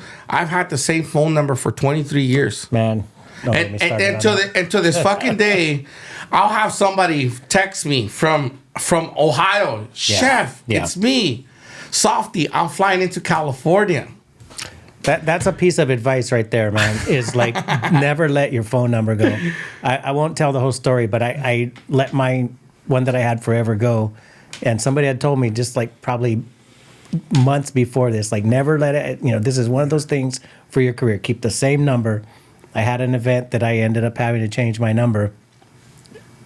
Worst thing that ever happened. I mean, you lose so many opportunities, potentials, right? Like those long lost connections, yeah? You do, and then even at that, I mean, you'll be surprised how many people like you might go to the store and be like, "Yo, shit, they got London broil on special. What can I do with that?" I'm like the encyclopedia of Are you doing anything like that, Saul? Like teaching class, so people. You mentioned people pay you to come in and take care of their family and stuff. Is there people that say, "Hey, come in and teach my husband how to cook, my aunt, my wife, my child, whatever"? Correct. So I got a venue in Whittier. It's called the Greenleaf. Okay, I wasn't sure. I'm still there. I'm still part of that concept right now. We're about to make some changes there. The reason we're gonna make the changes is I think it's ready for two things.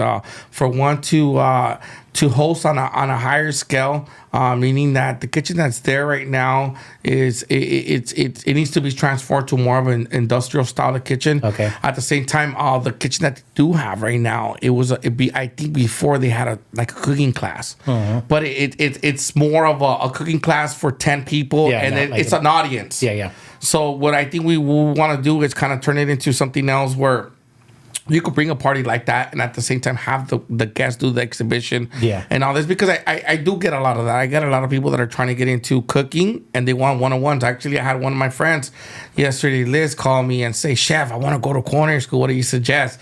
And it was beautiful because everything that she thought I was going to say, I didn't say. I told her, "Hey, you know what? Don't go to culinary school. Go to a community college, signed up, 3-month course, learn the 101 fundamentals. Then after that, if you feel like you still like it, come back to me. I'll get you rolled in. All it takes is for me to sit with somebody one day and I'll turn them into a cook. I promise you." That's bad. I mean, so my lady, she's like the TikTok researcher, right? So, and she pretty much like anything, like she'll knock it out. Like, let me look it on TikTok, like 20 minutes later. But it's one thing I've been thinking about since I met you, actually. It's like, I should, make that plug so she can so I got to tell you this story, and I've told it here before. And we'll end the night, but I think we do have another conversation here for sure. And I'd love to see some classes and maybe do something together on that. But the first time my wife cooked for me, right? 'Cause she's a great cook, by the way. She came to my house and she was like, you got some pots and pans and some chicken and some rice and some garlic and vinegar and some soy sauce. And I was like, "Yep, got it all." Boom. And I had a brand new bottle of soy sauce, the one you see in the restaurant, right? Mm-hmm. She's Filipino.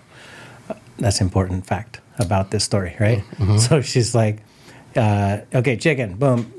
Puts it in there and like garlic and frying shit up, and then she's like, "Okay, soy sauce," and she took the cap off this brand new bottle of soy sauce and she dumped the whole bottle in the pot with the chicken, right? And I about shit my pants. I was like, "What the?"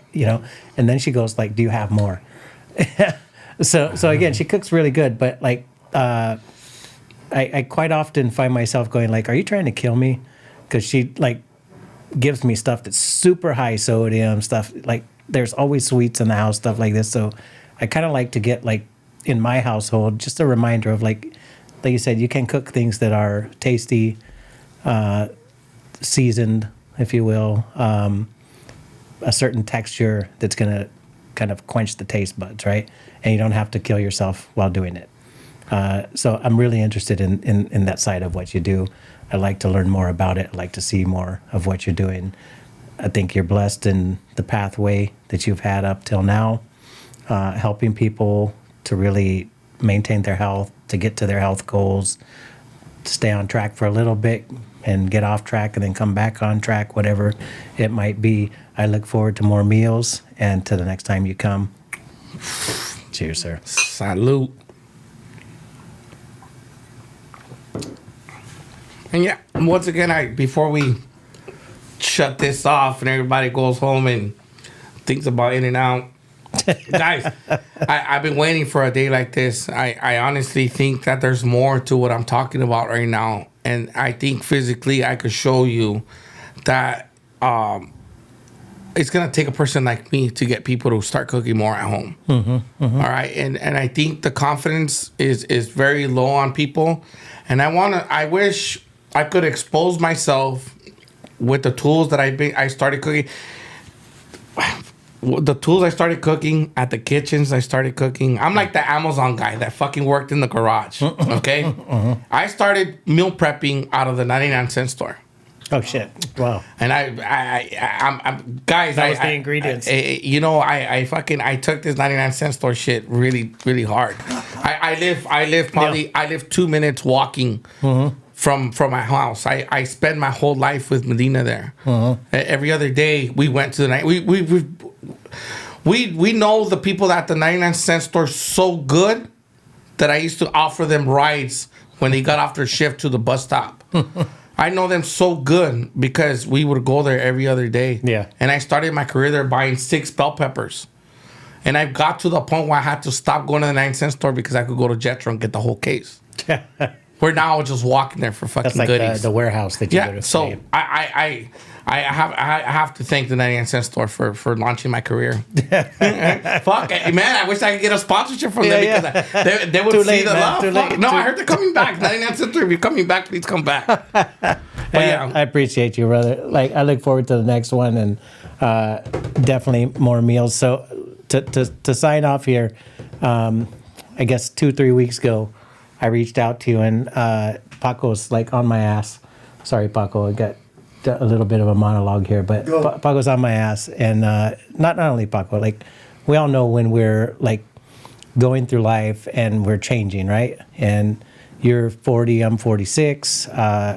Health-wise, I find myself in a kind of a sitting down at the desk most of the day. So since we've started the podcast and we're like focused on health, right? Like that's a big focus of it. Everybody out there should be thinking about their health, including you and I and Paco, right? And we've been through so many conversations about this stuff. Paco's, I won't share his, but he thinks about it a lot more than he did before we started this podcast, about high blood pressure, about diabetes, about obesity, about kidney disease.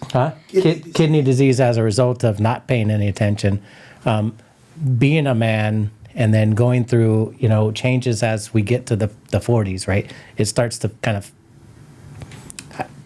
I would say probably 40, 41, 42 maybe. That's where, probably 42. That's where I started to feel a difference in like energy level, my body composition changing, like from shoulders and chest to like belly and belly. So since we've started this podcast, I've made a conscious effort to kind of look at my activity levels, make gradual changes like you talked about with food. Like you can't just like completely change, right? You got to do shit that's going to be sustainable, right? I'm interested in, one, continuing meal prep with you, but two, thinking more about like showing some sort of traction with the audience here, because like if we say like, hey, do it, then do it. Yeah. Right. So like what are the things I can do is like I can increase my activity through whatever that is, physical activity. Right. And I'm on that. I would say I've started to kind of think about about eating, which I've recently kind of got back with you, right? But maybe we can contract now to kind of say like we're going to think about that, about mass, body composition, about caloric intake, things like this.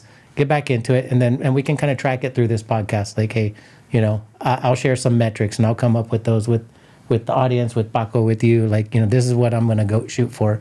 I followed, Chef Doon's program.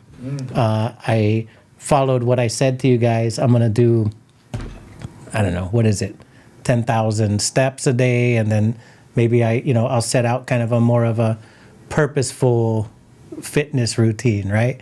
Like a gym activity or weightlifting or something like this, but to kind of track it and say like, okay, this is what we did in a certain period of time by being disciplined, by following some sort of program, by measuring what we're looking at, and then taking physical activity or exercises that are going to impact the body composition. So I'll be in contact with you, so we'll keep on this, and then we'll show some progress, and maybe that'll... I love that challenge. I love anybody that actually challenge themselves. And you know what? It's not even a challenge. I think it's just a balance. Once again, it's all about balance, portion control, drinking water. This is God's water. Yeah. So, but right, once again, you got it, Mike. So once again, thank you guys for having me over. It was an honor. First podcast for you, huh? It is, and shit, everybody else, talk to my manager because we selling the rest. Yeah, all right, man. All right. You have a good night, brother.